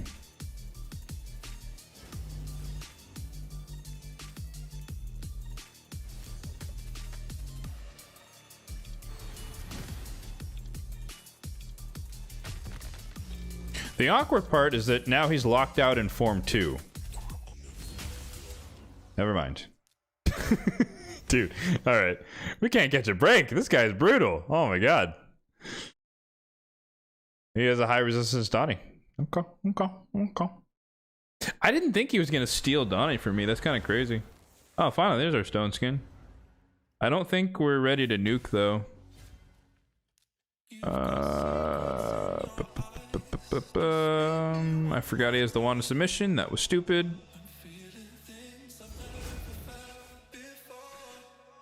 He has to AoE because actually, well, he might get feared out. But we're low health, so oh, he went for the frickin' Pain Link again.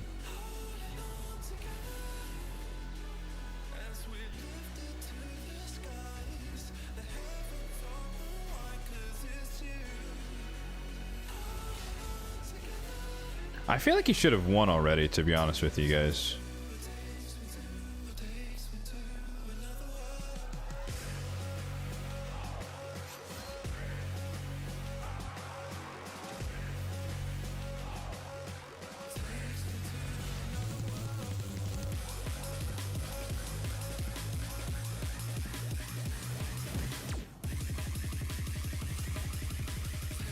GG's. I think he could have won, honestly. Unless maybe he true feared out of a really crucial ability. I'm not really sure what happened there. I think he drug it out for too long, and yeah. I feel like didn't he have me dead to rights when my revive got denied by the Lydia?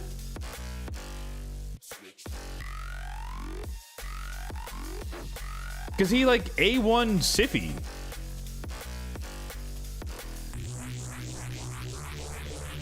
Right? Like, yeah, okay. I don't know. I don't think he was locked out yet. I think he could have killed me there, no?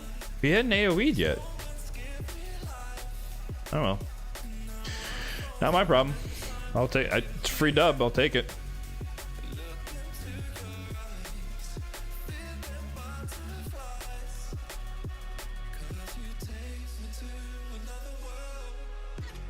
Okay. Sure. We take those. Free win. That's 5 wins for the day. I was not expecting that. Zaf or Zap. Wait, Zap?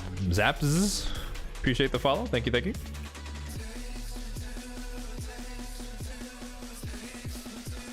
All right, last fight of the day. Acumen. 9K. We're kind of similar.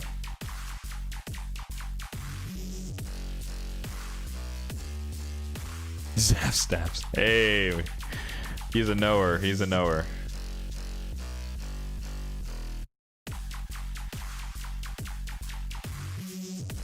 Okay, are we randoming? Are we randoming? That's what you random freaking Galathir, man? Come on, man. All right, lesson learned. Pick the turtles together, don't pick them apart. Got it.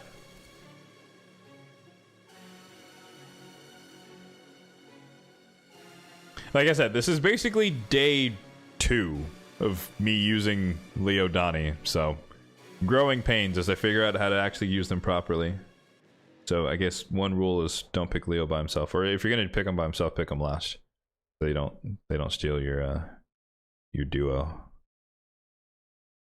Or this dude's just gonna AFK and we win by default. Maybe. I'll take the medals. I will take the medals. You like Leo Donnie? I do too. I think they're a solid combo. I think they're enough for my purposes on my account. The tandem is good enough for me. Whoa. That was my Steam, folks. I apologize.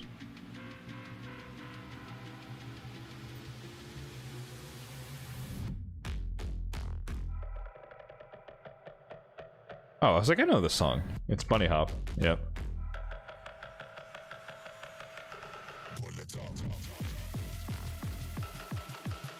Alright, he did steal Galathir from the random.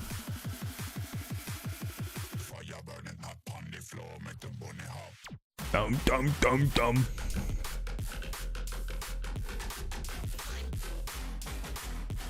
Do we have any drum and bass fans in the chat?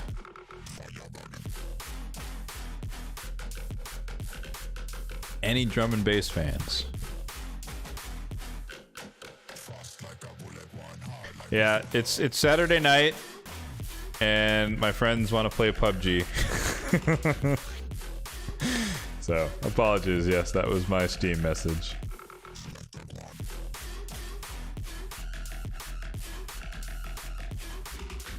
My dude's gonna like randomly roll all Force champions. Is that what's happening here?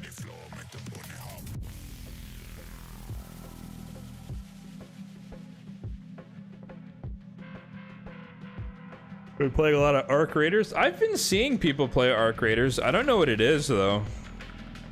Is it the new Helldivers 2?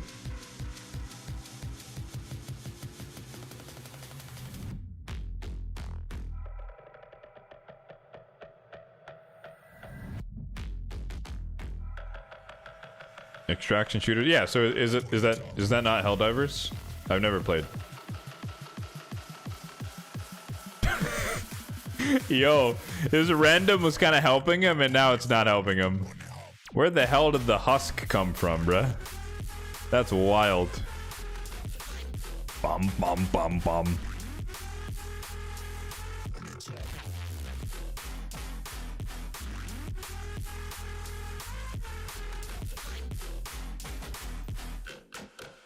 Wait, what? Oh, is he here?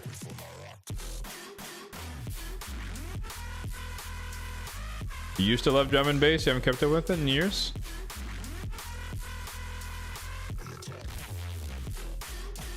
I mean, I love EDM in general, so like that's the easiest way to say it. And so I think more recently I've been on a little bit of a bass house kick. That's kind of what's been like invading my playlists. But I think if this was a month ago, I would have been on a drum and bass kick for sure. It kind of swings. All right, who did he ban? He banned my Empress. Why you ban my Empress, bruh?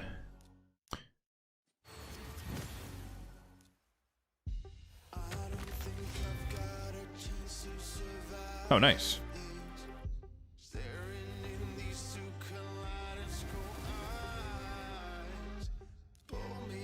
GG's.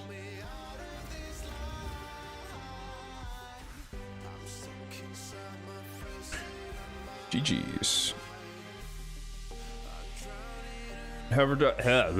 Helldivers is strictly PvE. Oh, okay, okay. So are we talking like Destiny? Ish?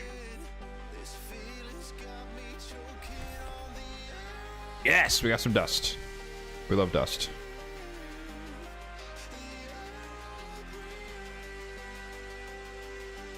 Oh, Tarkov. Okay, escape from Tarkov. Okay. Yeah, I just need a frame of reference. That's helpful. Have I heard of Fred again? I have not.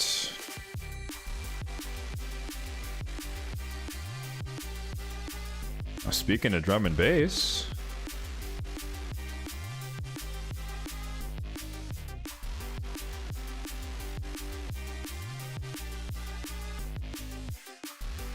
I mean, like, that's my main shtick, but, you know, I'm open to other things.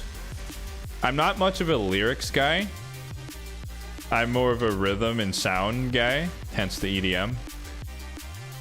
So if it sounds good to mine ears, then it's good. But if it's about like some really meaningful vocals, I don't know the meaning, so.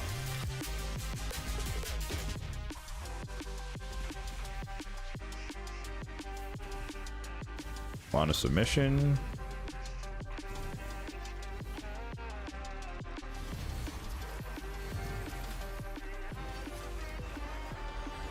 Oh, Lamasso.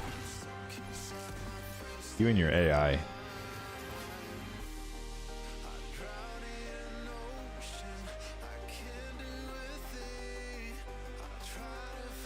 There's my easy fight. We love these. All right, folks. We're going to wrap things up here, yeah? Let's see. We got 10 people on the Twitch. Awesome. Which means we got 17-ish on the YouTubes. Dope, dope, dope.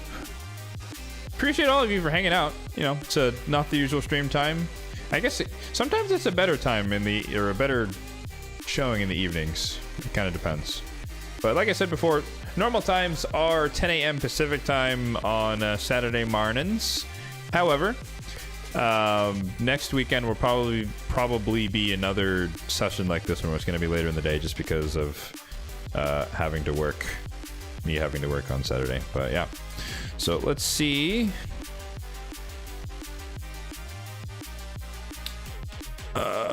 Who is streaming?